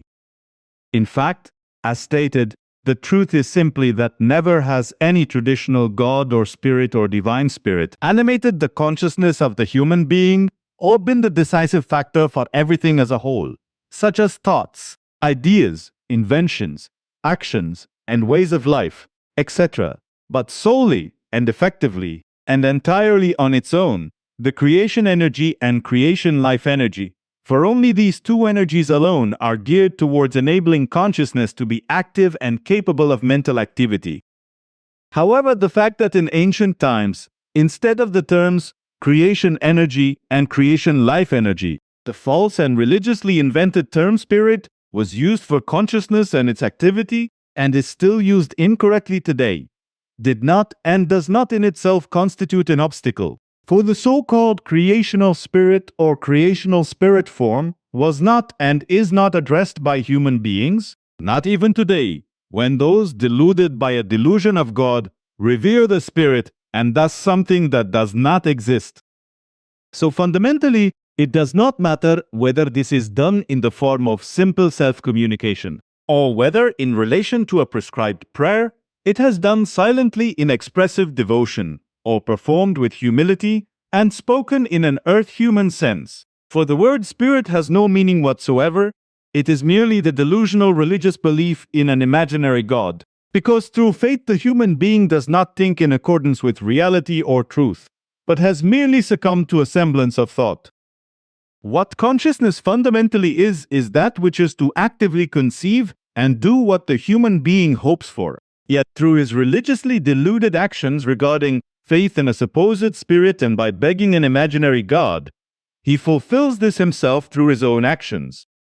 The human being effectively creates everything himself and sets himself a guideline through which he achieves something specific, which he begs for from his imaginary God through his deluded and confused faith. Yet in the fulfillment of this, he attributes everything he hopes for from this non-existent God, who neither ever existed, nor exists now, nor will ever exist, is, upon fulfillment, attributable to his own independent endeavors and actions. In truth, it is always that which is done by the human being himself, or which he will do, because he himself does what is correct and brings all this about himself. Yet this is something of which only he himself is inevitably capable. In every case and absolutely without exception, never, however, a heavenly spirit or any other spirit, not in God who is also always imaginary, but the human being alone is truly always and solely animated by the creation energy and activated in his consciousness by the creation life energy, whereby he is afforded the possibility of his own activity. This is so that he does not mistakenly, and indeed foolishly, beg for something from a non-existent spirit and God, who were never and will never be capable of existing. The whole thing functions only in this way, precisely because under the false terms, spirits and God, something is completely misunderstood, and a delusional belief is cultivated, which consciousness should actually understand fundamentally if one were to think about it thoroughly and consciously, reasonably, and in accordance with reality and its truth.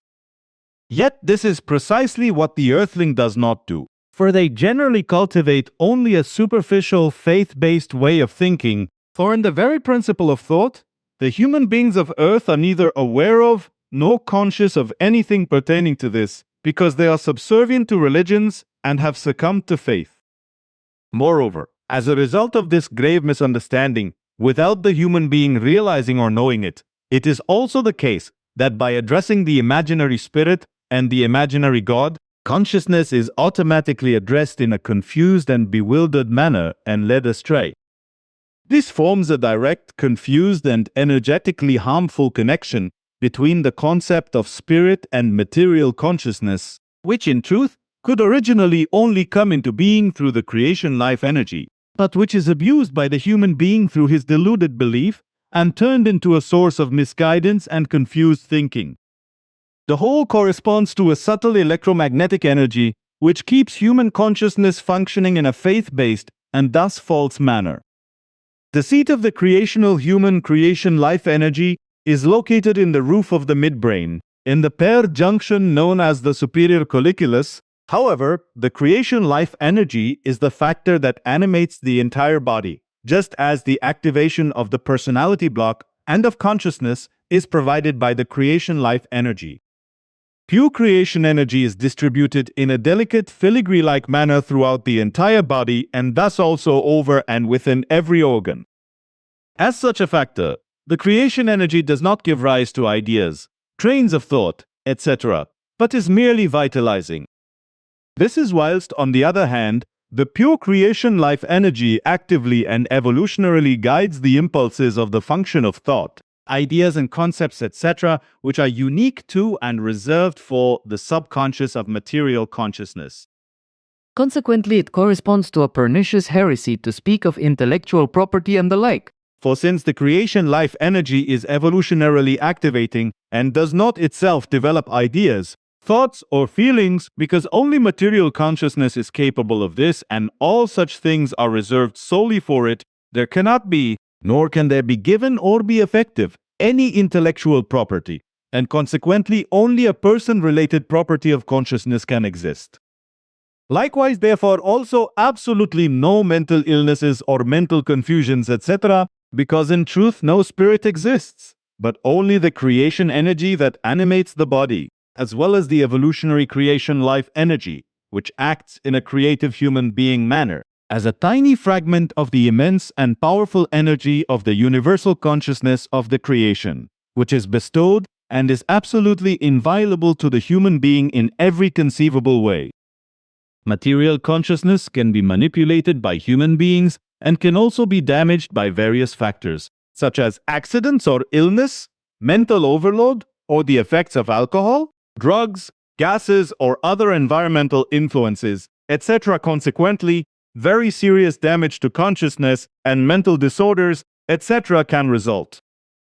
However, it is never, under any circumstances, possible for mental damage or mental illnesses, etc., to arise or manifest, because no spirit of the human beings exists, just as it does not exist in any other life form. If something can be influenced or damaged by a human being in any way, then this is never possible through the creation energy or creation life energy, nor, therefore, through a spirit, because no such thing exists, but this is only possible because the consciousness conceives of something through which, consciously or unconsciously, or through illness, or for example through negligence, damage can be caused. The actual creation energy provides human beings solely with life energy and vitality, which cannot in any way be influenced in a harmful or damaging manner, for it is for human beings as well as for all other life forms absolutely off limits, uncontrollable, undirectable, unmanipulable, and ungovernable. This stands in stark contrast to material consciousness, which, if permitted, can be controlled, dominated, directed, manipulated, influenced, and absolutely steered by foreign human beings. This makes it entirely possible for the human being to be persuaded into something and directed towards a foreign opinion, whereby such an opinion is always wrong anyway. Thus, a human being's personal opinion can be stifled and overlaid by a foreign one. And so a human being may suddenly turn to something other than what they have done previously. This can occur both through coercion and also through indoctrination in human beings who neglect their own capacity for thought and, above all, their innate ability to reflect on matters, and who willingly and receptively turn to what is indoctrinated into them. In other words, they accept what is indoctrinated into them without any independent thought or reflection, and despite its falsity, champion it as a belief and a truth. This form of indoctrination usually occurs to the greatest extent through the multitude of religious lies and religious deception, by which countless pseudo-thinkers and those easily swayed in their opinions, also non-truth thinkers, the fickle, and many gullible people, to quickly, thoughtlessly, and unhesitatingly bow to the lies and deceit of irresponsible persuasion, the pandering to believers, and the exploitation of faith in their vehemently indoctrinated opinion, and thus succumb to the faith drummed into them. This also occurs through indoctrination, which is commonly aimed at by sectarians, hate-mongers, as well as those who exalt and aggrandize themselves, etc. by means of various lies and malicious deceit, harassing gullible friends, acquaintances, and other human beings, and bombarding them with false truths until they uncritically believe the whole slander and adopt and uphold it as their own opinion. This is so that one day, as a result of their awakening intellect and clear reason, they suddenly realize that they have been duped by lies and deceit. Thus, many human beings can easily be converted or persuaded to religious belief, or, as a result of their gullibility, or under duress, be indoctrinated into becoming believers or even into religious fanaticism, even to the point of murder, as is also the case, for example, in a military context or in any other matter that is unjust and simply inhumane, etc. You can find further information on this topic in Billy's books and writings, as well as in the Creation Energy course. Subscribe to our channel for more interesting topics, and click the bell if you want to be notified of our latest publications. So, see you in our next episode, when we will reveal lots more interesting facts to you. What school keeps from you? That is done, and I can only recommend that your books be widely distributed and read. Now I have the following. However, this should not be discussed openly because, as you know, however, I have now been sent the following copy of a letter by email from, which I am to hand over to you and inform you that, why I do not know, for he only said that my ex-partner would deny everything anyway, just as she denies so many other things.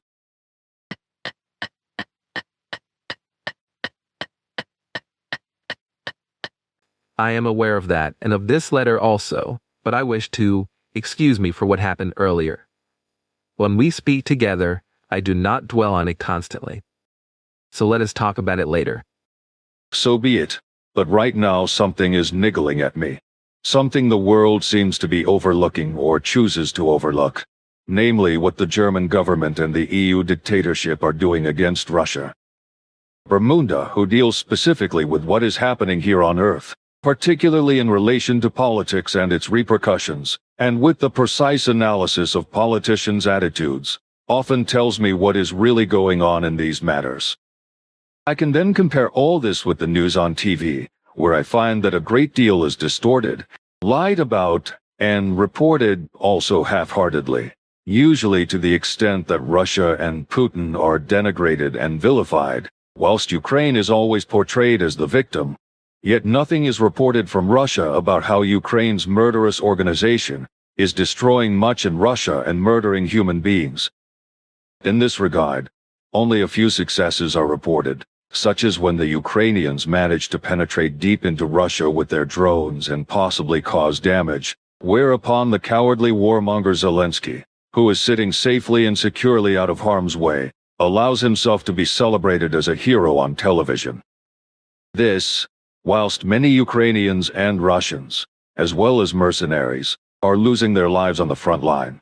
Also, just as is happening in Lebanon and the Gaza Strip, where murder and destruction are taking place on the orders of the mass murderer Netanyahu, whilst the cowardly scoundrel sits safely in Israel, just like the equally cowardly, fickle, mad, and irrational fool, Fet's shadow and dictator Trump, who is so megalomaniacal that he wants to immortalize himself as a luminary on a $250 note, as was reported on the TV news today. He also wants to immortalize himself as the greatest American of all time in other ways, for he does not shy away from plastering his name everywhere, including at the Kennedy Center, though it is doubtful whether he will succeed in doing so.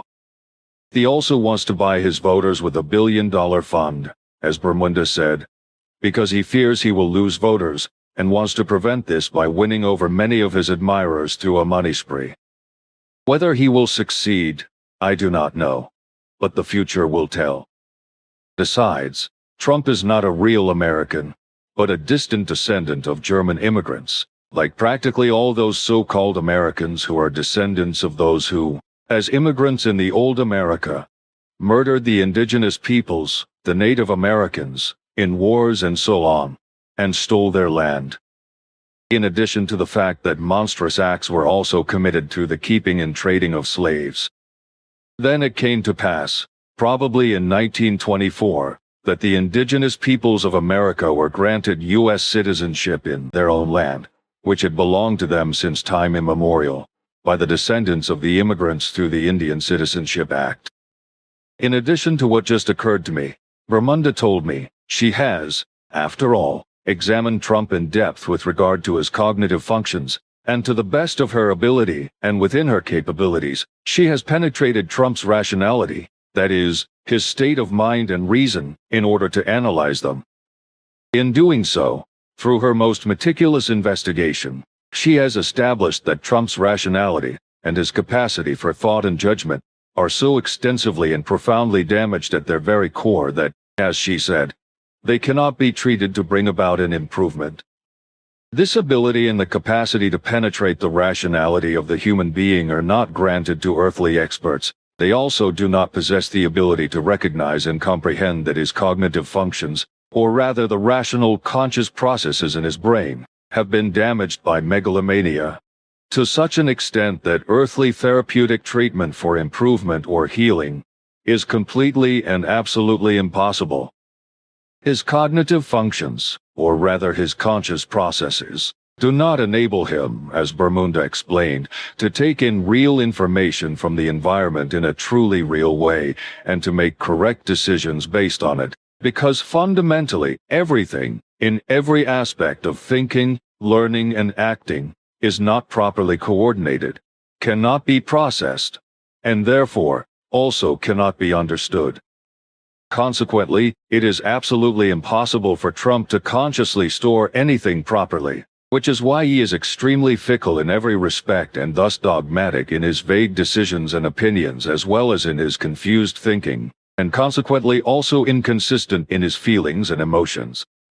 Consequently, he is also extremely erratic in all matters that come his way, very easily swayed and influenced, whilst in this regard he imagines that his decisions are always his own, whereas in reality these are often insidiously whispered into his ear and also steer him accordingly, as those who exploit him arrange, without him being able to recognize this in his pathological delusion of grandeur, because those who deceive him take advantage of his gullibility, which they inevitably recognize in him.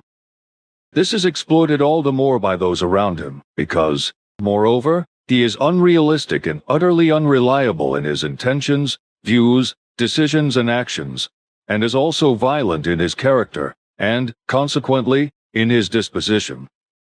Trump, Bermuda said, is afflicted since early youth by a cognitive disorder that causes a severe impairment of his clear, rational and sensible mental activity, and likewise prevents his rational capacity in this regard. This is, broadly speaking, what Bermuda discovered, among many other things, and what she explained to me. It is certainly astonishing that you can recount this so precisely. But when I think of my grandfather, who taught you many things, and who— Yes, that is right. Svoth also taught me about these things, which is why I know and understand quite a bit of what Bermuda explained to me. But it is simply very interesting to note how lowly intelligent and simple-minded those human beings are who idiotically elect types like Trump as the head of government. But that happens worldwide in every country, for the majority of people do not think for themselves, but simply believe every lie that is fed to them, such as the nonsense of religions. But in America, it will be as it always is. Those lowly intelligent members of the American population and government who cheer on Trump, that mad good-for-nothing dictator who, together with the Israeli mass murderer Netanyahu, sparked war in Persia, or rather Iran, and spread destruction and murder. When I see the whole of this situation, and hear the lies and the one-sided, biased news reports, in which those who are actually wreaking havoc on earth are being glorified, then it becomes unmistakably and absolutely clear that these human beings are, in their entirety, nothing other than mentally ill. Furthermore, it must be said that the vast majority of these human beings, in terms of their mindset, are nothing other than unmistakable Nazi scum, judged by the governing authorities of Germany and the EU dictatorship as a whole. And this must not be misinterpreted or misunderstood, for I must state repeatedly, when I speak of Nazis, I am in no way referring to National Socialisms or neo-Nazis, or anything of that sort, but I am speaking solely of the evil and vile mindset of those human beings, who immediately give free rein to their self-induced bad character. This happens when something goes against the grain for them, or when something comes their way to which they react immediately and thoughtlessly with some form of guvalt, leading as far as murder, manslaughter, and destruction. This mindset, which I describe as a Nazi mindset, and to which all those human beings have succumbed to have, through their own upbringing, formed a character, and consequently a mindset, of a thoroughly corrupt nature, are therefore akin to Nazis. Their mindset is so ingrained in their character, that whenever they are confronted with something they perceive as unjust in relation to their own attitudes, thinking and understanding, they react immediately, degenerately and recklessly, with absolutely uncontrollable guvalt. A character-based mindset that has absolutely nothing to do with National Socialisms or neo-Nazi, for those of a Nazi mindset are, as ever, degenerates when it comes to dealing with law, order and humanity. They treat all their fellow human beings like dirt and even murder them without a second thought, because in their thinking and beliefs, as well as in their sensibilities and customs, they are entirely different from all those human beings who act, govern and live with a true spirit of humanity. Their mindset was geared towards hatred of those who think differently, also towards racism and the rejection of democracy, just as is the case today with that section of the ruling class in Germany and within the EU dictatorship, as well as in various European states which nowadays functions as a Nazi rabble within governments and which, according to its own whims and fancies, democratically, whilst also bringing into play an indefinable, traditional xenophobia, the emergence of which cannot really be explained and which is also directed against Russia. What has now been going on since the start of the war in Ukraine is a ceaseless, warmongering tirade against Russia, with every effort being made, such as through arms deliveries, etc., mainly by Germany and America, as well as through the wretched policies, again mainly by Germany, to provoke Russia into a war in Europe, specifically against Germany and the EU dictatorship with all its member states, is idiotic and power-hungry, as well as stupid and lowly intelligent on the part of Germany's ruling Nazi rabble. These unscrupulous and mad individuals who are hoping for war with Russia, namely those who, with regard to all the dirty and underhand machinations of warmongering, are sitting at the helm of the governments of Germany and the EU dictatorship, are hoping that they can then destroy Russia with the help of NATO. These idiots of both sexes will, if war and conflict actually break out, end up shooting themselves in the foot. Unfortunately, none of the governments and peoples of the EU dictatorship states, who are all pulling in the same direction and share the same Nazi mindset, can be brought to their senses and reason through education, persuaded to seek peace, or taught impartiality, for they are so consumed by their lust for power, their delusions of grandeur, and their selfishness and arrogance that they are incapable of grasping reality. That is why the lunatics of the Nazi pack and the German government are also fighting those small parties in government that want peace with Russia and oppose the war, not with belligerence, but with sensible resistance. Yet the Nazi warmongers among Germany's rulers and the EU dictatorship are working by every underhand means, using lies, and even infiltrating vile traitors into the parties that want peace with Russia, in order to destroy their peace efforts, which is their actual aim. After a certain time, the traitors then let them blow up, in order to thereby prove that these small parties, which are very much a thorn in their side, are obsessed with right-wing radicalism and a political ideology that indulges in anti-Semitism, racism and ultranationalism, and furthermore rejects any democratic constitutional order. And to this is added the lie, propagated by the Nazi rulers, that those parties and sections of the population who want peace instead of hostility and war are marginalized and accused of seeking to employ malicious Gewalt and authoritarian structures of state governance. In this manner, the Nazi rulers in the EU dictatorship and in Germany are practicing an extremism without parallel, thereby deceiving the peoples as a whole by knowingly and brazenly lying to them with false facts, which are accepted at face value. Because independent thinking and self-awareness of reality and its truth have long since fallen into oblivion, due to the condescending lies from above, and religious faith. Thus, it is child's play for even a so-called Office for the Protection of the Constitution to dance precisely to the tune of those who wish to see the small parties striving for peace vanish from the scene. When I hear you speak like this, I also hear Bermunda, and indeed, there is no discernible difference between her assessment and yours. And when I consider your observations, I arrive at the same conclusion as Florina and Anjana. When Pata was still here, he assessed the whole political situation in the same way, saying that nothing good would come of it, and he was right, for when I think of what Svath but that, yes, I have promised to keep silent about that. It would not be good or helpful if you were to say anything. Certainly not. And as I know from your grandfather, also from your archives, things were much better for you on Era in the early days, by which I mean the time before the appearance of the peace sphere, as I call it, than they are here with us as far as politics and wars are concerned. Somehow, despite all the differences between your ancient peoples, there was something like decency and respect, even when they were fighting one another. As I learned from the writings, and as Svath also told me, when conflicts arose between individual peoples, there was no interference from other peoples, that is, no intervention based on partisanship. Thus, There were also no arms deliveries or other forms of aid of any kind to a people at war with another. So there was none of what the Europeans and America are practicing in Ukraine, namely supplying weapons and money, etc., to or within Ukraine, and thereby perpetuating the war for years on end, with all the immense destruction and countless war crimes. As I have read in the Chronicles, and was also taught by your grandfather, it has always been the case, without exception throughout the ages, that only individual peoples ever engaged in warfare with another people. Consequently, it never happened that several peoples waged war together at the same time. Consequently, according to your chronicles in the archives spanning over 100,000 years, there has never been a world war, whereas here on Earth, there have been 3 world wars within the last 270 years or so.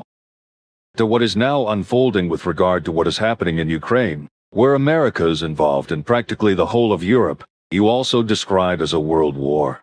And indeed one of a special kind, because arms suppliers and financial backers are fueling the war and keeping it going, with Germany in particular, under the Nazi rulers, at the forefront of this. And on this you say that it is only thanks to Germany and the American dictator Trump that the warmonger and corrupter Zelensky can continue the war for so long. Also, just as the mass murderer Netanyahu in Israel can carry on his work and carry out his genocide with impunity, mainly through the help of the mad Trump.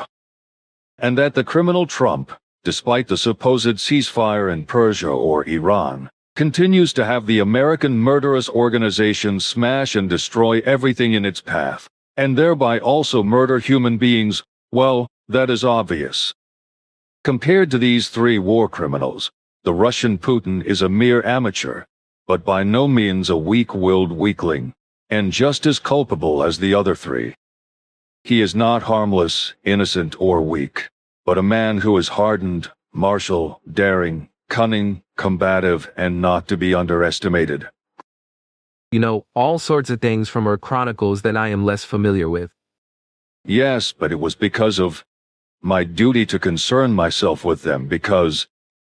I understand that, so it really was necessary. Yes. But now on to something else.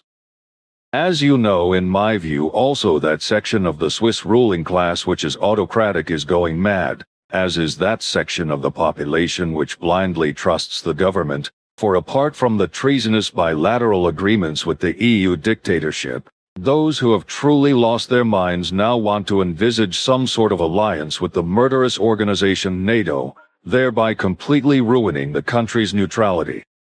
Especially now when very unpleasant things lie ahead for the future, and Switzerland should be particularly keen to restore neutrality to its former and proper status, which was unlawfully demolished without a referendum. Neutrality alone makes this urgently necessary in view of what the future holds. Consequently, it must be preserved in its entirety. Yet it seems that the crooked section of the government and an idiotic section of the population are doing everything or much to simply throw it into the mud and destroy it. The future really does not look good, for there is much to come, and the preservation of Switzerland's neutrality in its true form will be particularly crucial and important. In this regard, urgent efforts should be made to ensure that the insanely stupid damage caused by the idiot, through the sanctions he brought in from the EU dictatorship, and applied against Russia can somehow be peacefully neutralized. In future, however, and this is absolutely certain, comprehensive neutrality is urgently necessary for Switzerland. The idiots and traitors who, in their inability to think, recklessly and foolishly flirt with the EU dictatorship and the murderous organization NATO should take note of this. As early as the 7th of September 1947, I wrote a letter to, amongst others, the Swiss Federal Council. The federal councillors at the time were Karl Kobalt, Walther Stampfli, Edward von Steiger, Enrico Cilio, Max Petitpierre, Ernst Nobes and Philipp Etter, although the following is merely an extract from it. Tesla Montan. All this corresponds to a crime tolerated by the Swiss state, which nevertheless deceitfully calls a homeland neutral, peaceful Switzerland. But where are the much-vaunted neutrality and freedom when, out of pure greed for money, War and murderous equipment is peddled all over the world, thereby causing the murder of masses of human beings and immense destruction. The whole affair corresponds to nothing less than an unparalleled lack of scruples, which was already being pursued by Burrow out of selfish greed for money before the start of and during the Second World War, and which continues to be pursued, just as other Swiss manufacturers of war material did with the government's knowledge and also continue to do so. They supplied war material to the Nazi regime and, at the same time, to the equally criminal USA, which, in its lust for world domination, seeks to subjugate all nations and will therefore henceforth do everything in its power to promote strife, rebellion, war and ruin throughout the world, and to become the greatest nuclear power, a trend that will continue into the new millennium.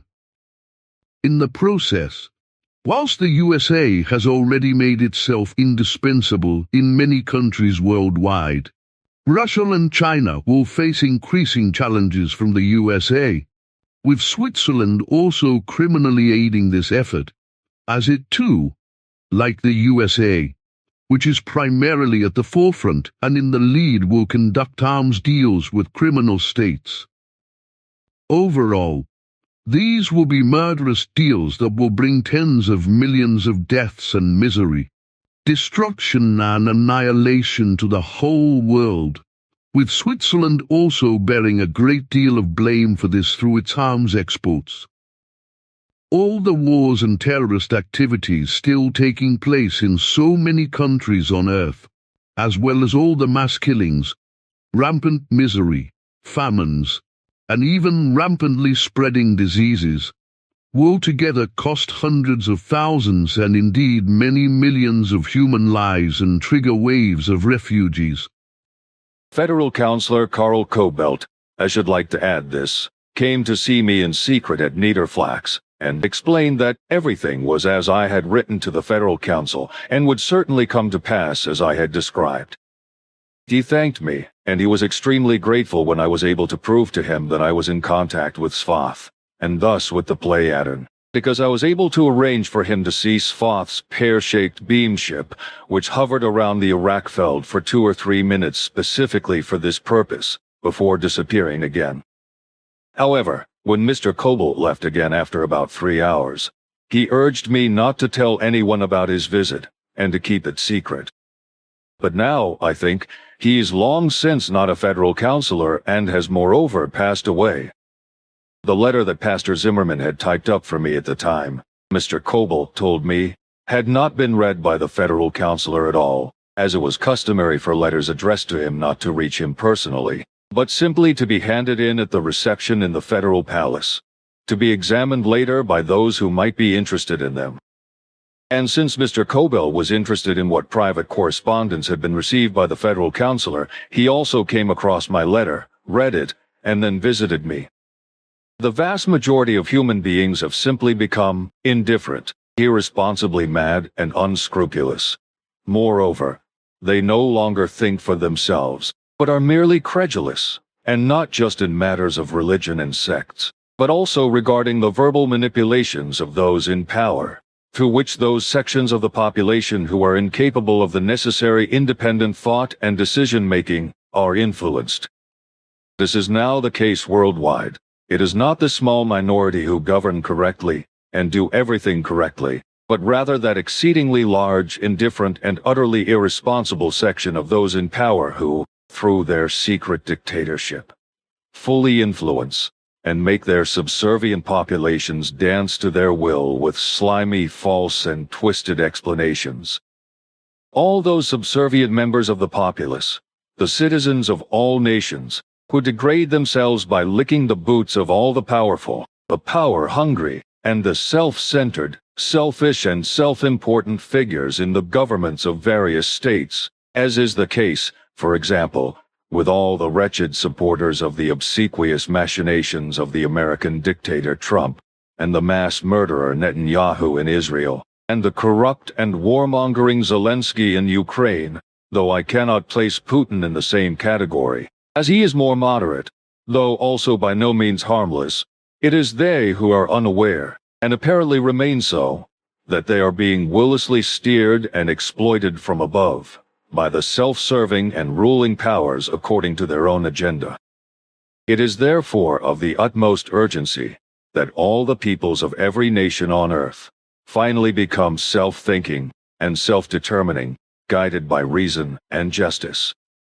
All peoples must learn not to allow themselves to be led by the nose by the power-hungry and those in authority, but to strive, through independent thought, to do all that is just, and indeed to do so together with the minority of righteous rulers who, guided by reason and sound judgment, and without any self-enrichment, and especially without any lust for power, fulfill their duty of just governance.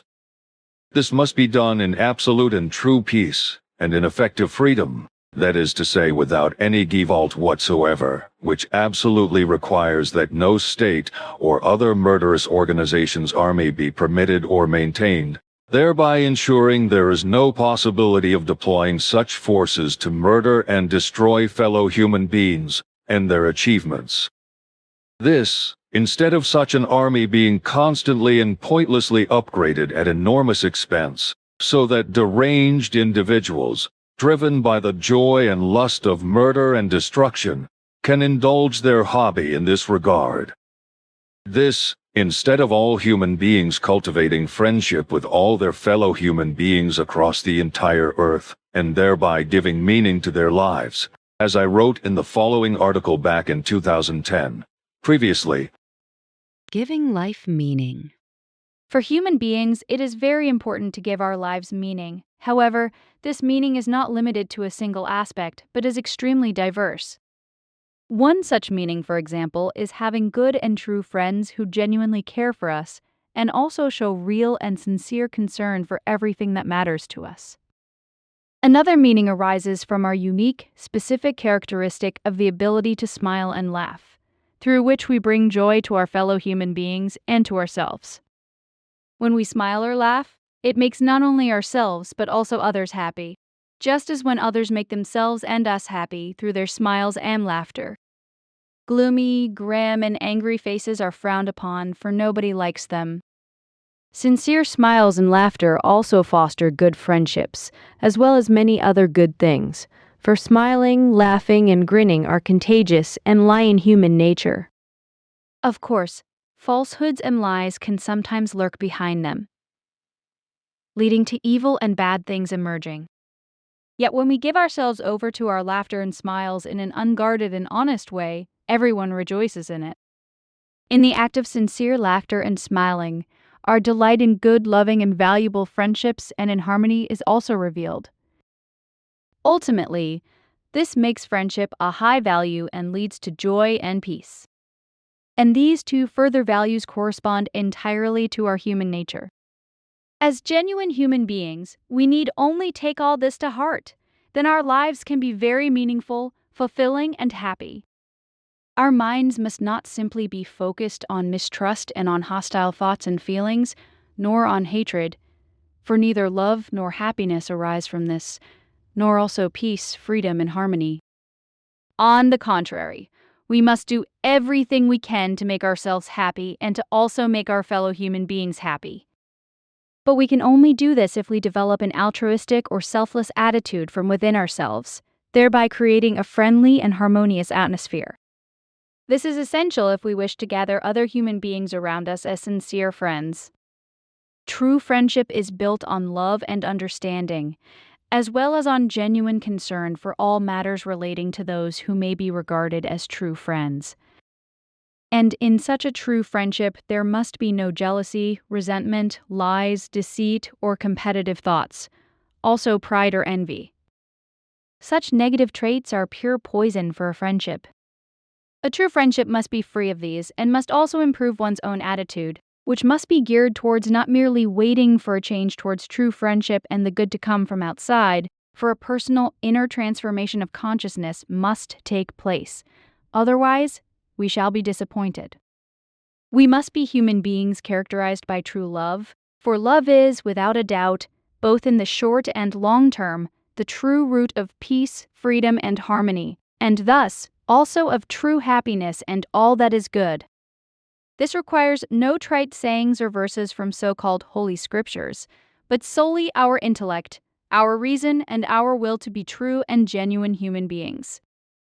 So-called holy scriptures and books need not prove to us that we require true love and must also give it to all our fellow human beings, for we as human beings must prove this love to ourselves.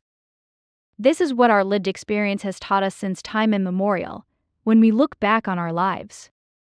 For then it becomes clear to us that, of all our activities, only those are meaningful which were undertaken and carried out by us through true love, as well as in peace, freedom, and harmony, and which benefited both ourselves and our fellow human beings.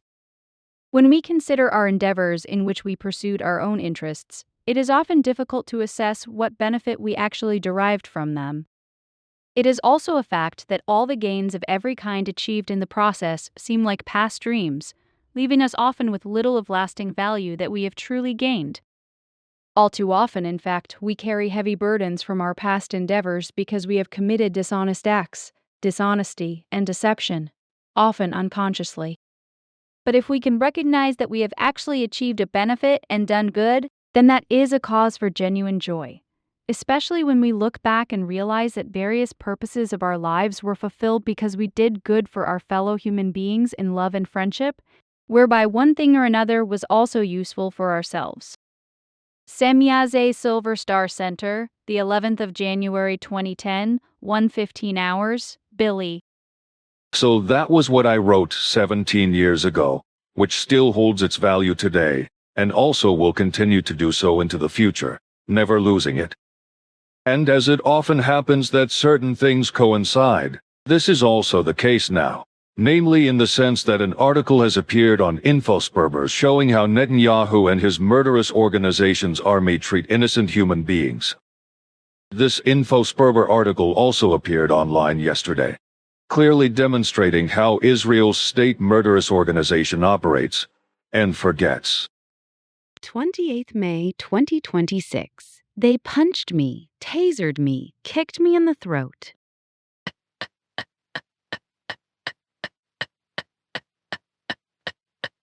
Flotilla activists kneel with their heads on the floor on board one of the two Israeli military ships on which the detainees were held. Nathan Hauschier was also held on one of these two ships. 20th May 2026. Ex-account Itamar Ben-Gvir. A Swiss man describes in a conversation with Infosperber how he was tortured by Israeli military personnel. The FDFA evades the issue. Daniel Reiser, the images went around the world, dozens of bound civilians, hands behind their backs, foreheads on the ground, whilst Israel's security minister Itamar Ben-Gvir strode over them with a flag and shouted in Hebrew, "We are the masters here." The global Sumud flotilla had set sail from Turkey on the 14th of May with over 50 ships and 428 activists, aiming to break the Israeli naval blockade of Gaza and supply the coastal strip with aid and food.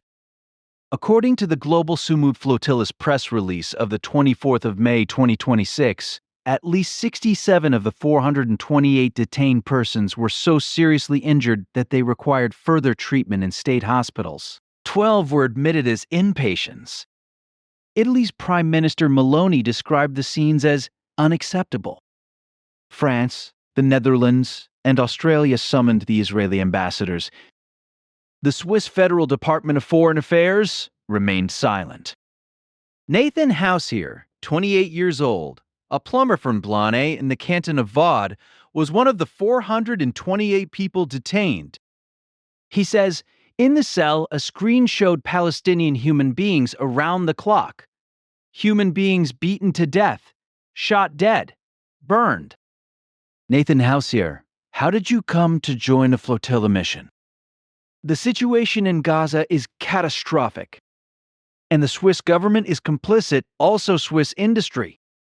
They authorize sales of military goods to arms companies in Israel. These goods are used to kill children, women, and civilians.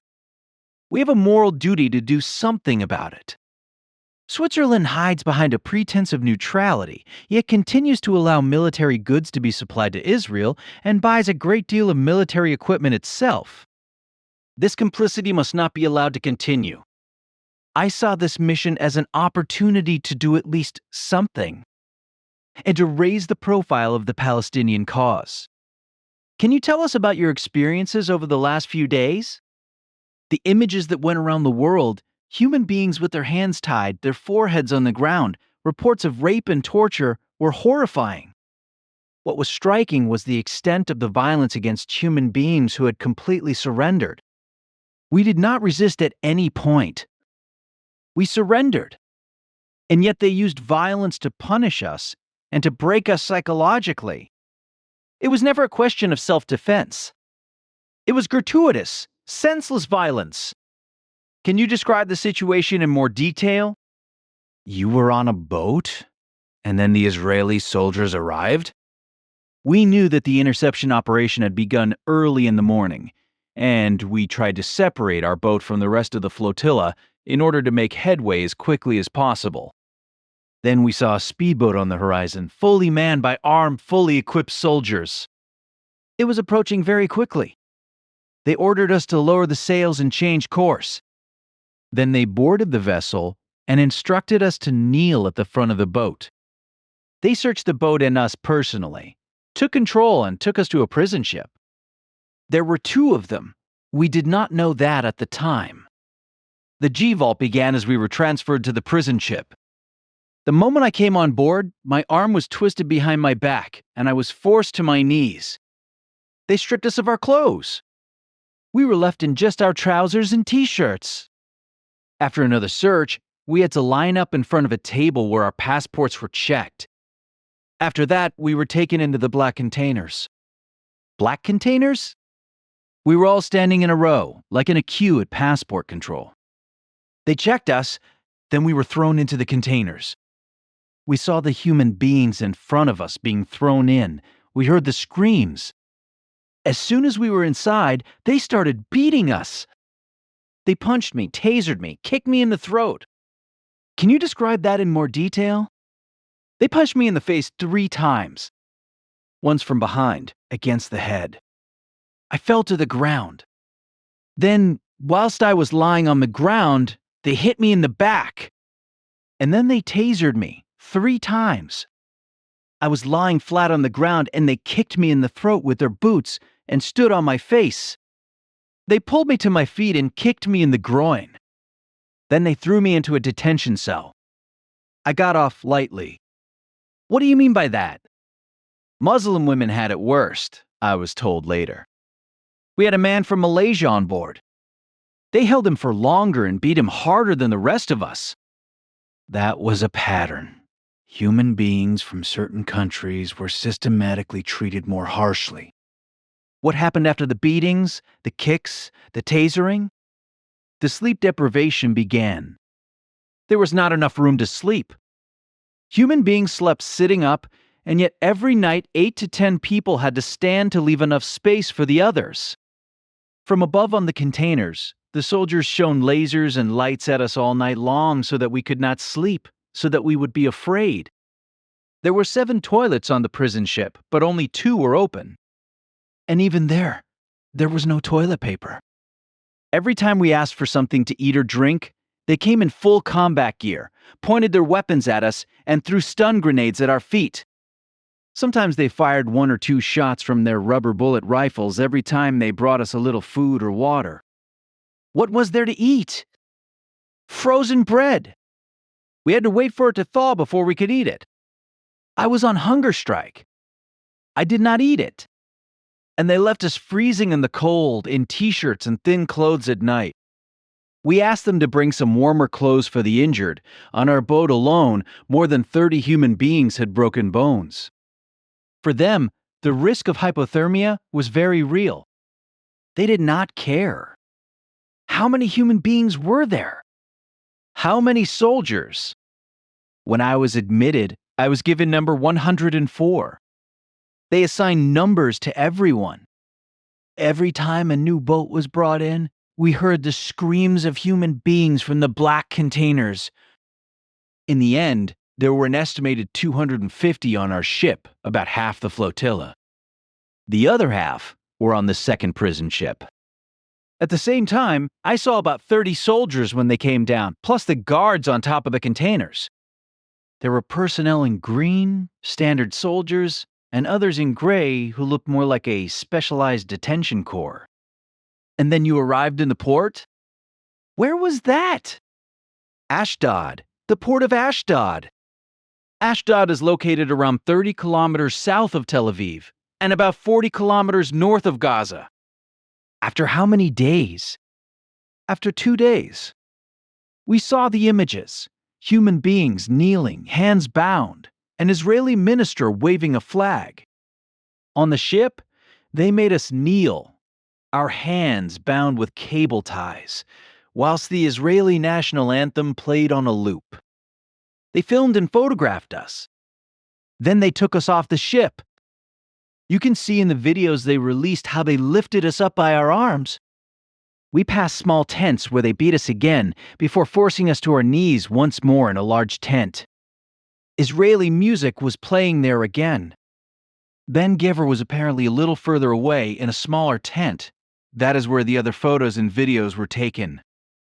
They made us sit in the blazing sun for an hour and a half. People were literally burning up. What happened to you then? They put us through the immigration process. From counter to counter, hands twisted behind our backs, heads forced down at a 90-degree angle. At no point did I have access to a lawyer. They tried to force me to sign papers. I refused. They then swapped the cable ties for handcuffs, which were tightened far too tightly. I can still see the marks now. And then, a 2-hour journey in a prison bus to Kitzbühel prison, from cage to cage, cell to cell. They took our clothes and gave us prison uniforms. Again, they tried to make us sign papers for immediate deportation, without a lawyer. When we refused, they took us to the sleeping quarters. The cells were large metal cages with a tent inside where we could sleep. On the opposite wall, large pictures of destroyed Gaza. In the cell, a screen showed the bodies of Palestinian human beings round the clock. Human beings beaten to death, shot dead, burnt. Were these videos playing constantly? Without a break, yes. We managed to sleep for perhaps 2 hours. They gave us food, sandwiches. The next day, they cleared away the sleeping mats, loaded us back onto the prison bus, and drove us for 4 hours through the desert to the airport. The first bus was the one with the women. As we got off, diplomats from almost every country were waiting. Switzerland was missing. The first group of women who stopped to wait for the others were beaten by soldiers once again. Have you heard anything from the foreign ministry in the meantime? Nothing. My parents, my family, my friends had tried to contact them. They all received essentially the same response. It was my own business, as if I would have been arrested whilst on holiday. But I was not arrested whilst on holiday. I was abducted in the middle of the Mediterranean whilst on a humanitarian mission. That is not the same thing. We had food on board, relief supplies. How are you at the moment? I am good. Other human beings have been through much worse. There are reports of sexual violence. There are many broken ribs. I have not fully realized all of this yet. I have family, friends, lots of people who support me. That helps. I know that a delayed reaction may come in the next few weeks. But at the moment, I am feeling good. The Swiss Foreign Ministry responds, but not to the questions asked. InfoSperber put the following questions to the FDFA on Tuesday. 1. Is the FDFA aware of any attacks against Swiss nationals who took part in the flotilla? 2. Has the FDFA attempted to ascertain whether such attacks took place? If so, with what result? 3. A Swiss citizen describes how, on board an Israeli prison ship, he was repeatedly beaten, subjected to a taser, and kicked in the neck and genital area. Switzerland is a signatory to the UN Convention Against Torture. What steps has the FDFA taken or does it plan to take? 4. Representatives from numerous countries were present at the reception for those released in Israel and Turkey. Was Switzerland represented? If not, why not? The response from media spokesperson Pierre-Alain Eltschinger contains relevant information, but leaves crucial points unanswered. What the FDFA says, the 8 Swiss participants were flown from Israel to Turkey on the afternoon of the 21st of May. The Consulate General in Istanbul had been available as a point of contact if required. However, no individual requests for consular assistance had been received.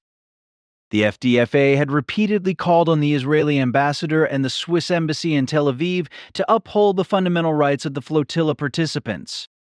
On the 21st of May, the head of the Middle East Division, Monica Schmutz-Kirguz, received the Israeli ambassador and expressed concern over the unacceptable treatment of flotilla participants. The FDFA had also commented on Ben-Gvir's behavior via X on the 20th of May. What the FDFA did not answer: Question 1. Whether the FDFA is aware of specific attacks against Swiss nationals, no answer. Question 2. Whether the FDFA has attempted to ascertain whether attacks took place, no answer. Question 3. What specific action the FDFA is taking in light of the described mistreatment and the UN Convention Against Torture, no answer.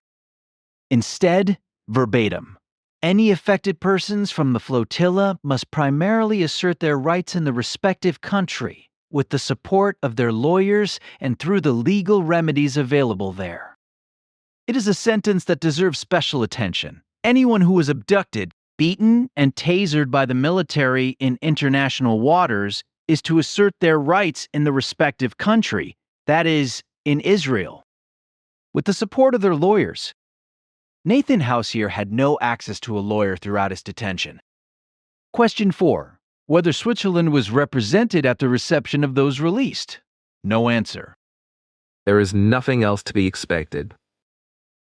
I have forgotten what you said a while back. It was that when a master does something. Yes, I think it was the saying, like master, like servant. Some also say, like master, like dog, or so happily. Tekeli, which roughly means that a pot and its lid are one and belong together, or there is no difference. They are the same or of the same kind, etc. Correct, that was your word. But I do not understand what the word CO means, because I cannot recall you ever mentioning it before. I also use that, but only when I am talking about pigs and sows, because the word Sau is Swiss German and means the plural of Sau and thus sows. Although this is a crude term used by Swiss people to describe those of poor character and, consequently, with manners below the subnormal level, which is also referred to as unter im Hund. Sau is also used as a rather nastier, low-class swear word for human beings who, in their speech and behavior, etc., are not exactly squeamish and are quite uncouthly offensive. For example, expressions such as ihr dreckige sei, or ihr elende sei, etc., for human beings who lack good speech manners and tact, are colloquially ill-mannered, and are generally of poor character. The word Sau is also an intensifier in Swiss German and High German, used as a prefix, for example Saugwit or Saugut, Saudiotisch Sautum or Saudum, whereby the prefix Sau generally conveys the meaning of very, as in, for example, Sautur or Sautur, which therefore means very expensive. I have never looked into these forms of the language before, but I am interested in them, so I would like to ask if you could teach me a bit about them each time I come here. Also, are Bermunda, Florina, and Anjana interested? No problem. Thank you. I would love to be surprised. There is quite a lot to cover, because I think Swiss German proverbs and sayings are also part of it. That will be a pleasure for me, because the language skills we are learning, unfortunately, do not cover these specific aspects of the languages. I can see why. Well, it is time for me to get back to the matters I need to attend to elsewhere. If you have no further questions, or anything else that needs discussing, shall I go now? No, there is nothing else to discuss. Well then, goodbye, Edward, my friend. Goodbye. Just one more moment, though. There is something else I need to say. Regarding what you asked, the committee's response is that it should be handled as you decide. Goodbye, my friend. Goodbye, Quetzal. Take care, my friend. Yes, wait. I have just received an email from Elizabeth here, which I would like to mention after all.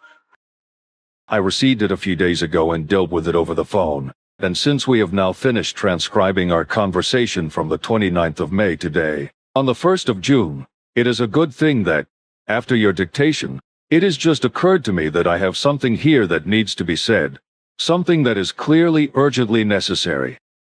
So then, it is a fact that for many years now I have been fiercely hounded by religious energies and I find my work quite arduous. But I do not allow myself to be intimidated by this, nor do I let it affect me to the extent that I would cease my work. On the contrary, the more they interfere with my work, the more my resistance to these idiotic attacks grows. Consequently, I simply work longer, for I will not and never let myself be beaten down by these delusional energies, which arise from human beings' religious delusions, and are quite obviously directed against me, and, just as obviously, also against others in the center who work with me. It is also often the case that I need help because my computer suffers from these attacks also. For example, everything I have already written suddenly disappears and is deleted, after which it has to be rewritten from scratch because it cannot be found anywhere, not even in the time machine, which normally records everything. But also many other things happen, which are a complete mystery to all those who come to help, as to how such things can happen at all. Once they have sorted out the damage caused by the tampering, it takes some time, but then something else strange happens again, which even those helping cannot explain how it could possibly happen. The computer is effectively fully and 100% in working order, and fully functional in every respect. This has already been checked several times. This sabotage, in which experts in AI technology are now apparently also getting involved, is therefore the current state of affairs for me. Unfortunately, it now appears that human beings who are aware of the activity in my computer are imagining that they, also, are suddenly being attacked in this way, and even psychologically and physically, by these energies. However, this is effectively nothing more than pure imagination, for I am certain that no other human being other than myself is being attacked by these energies, which have been directed specifically at me for very particular reasons since my early adolescence. Consequently, there is no reason for other human beings to be psychologically, let alone physically, harassed. Elizabeth, also, has endeavored to clarify and explain that the idea that the influence of these energies on me and my work also affects other human beings is nothing but a delusion, and that such nonsensical thoughts are merely a figment of the imagination. Elizabeth wrote, Your emails were forwarded to Billy. He has read them and, on his behalf, you are receiving a reply from me. Billy, Eva, and I all wish the very best for his health. He is certainly in good hands at the hospital, and we are keeping our fingers crossed that they can provide effective treatment for his ailments. Billy said that, unfortunately, absolutely nothing can be done against the sectarian forces that are wreaking havoc and causing great damage at the Figu Center on his computer. As Bernadette explained at the AGM, she too is affected by this, as she works closely with Billy on the computer. Michael is also affected, as he is employed to assist Billy with his computer work. To the best of our knowledge, however, everything concerning the destructive sectarian forces is focused purely on the Figu Center, specifically on Billy's work, so other center residents and we correspondents who work from home are not affected by this. We, who are not directly involved in Billy's work, also frequently experience computer glitches, but these are simply tricky technical issues, as always turns out, and no one has been able to detect any influence of sectarian forces. Unfortunately, these days there is an increasing and widespread presence of harmful substances and environmental influences to which we are all exposed. This is man-made and due to unscrupulous profit-seeking through the use of harmful chemicals wherever one looks, pesticides and toxic substances in food, etc. All this is making many human beings increasingly ill and suffering.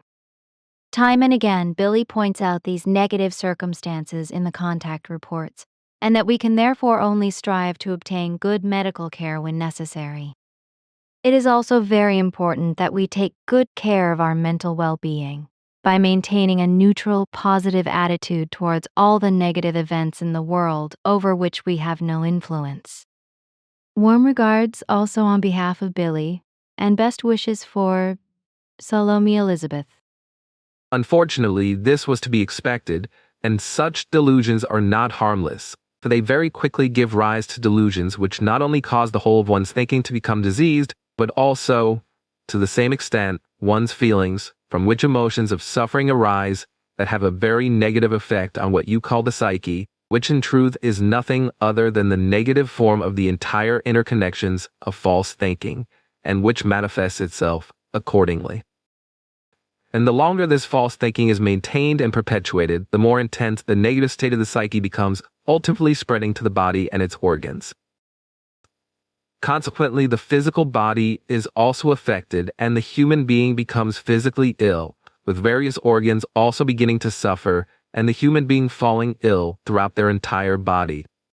That is perfectly clear to me, and I have known it ever since your grandfather Svath instructed me on this matter.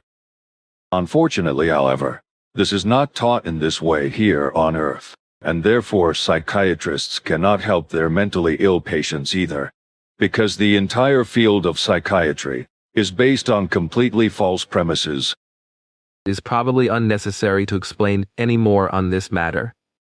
Besides, I really must go now and attend to my duties.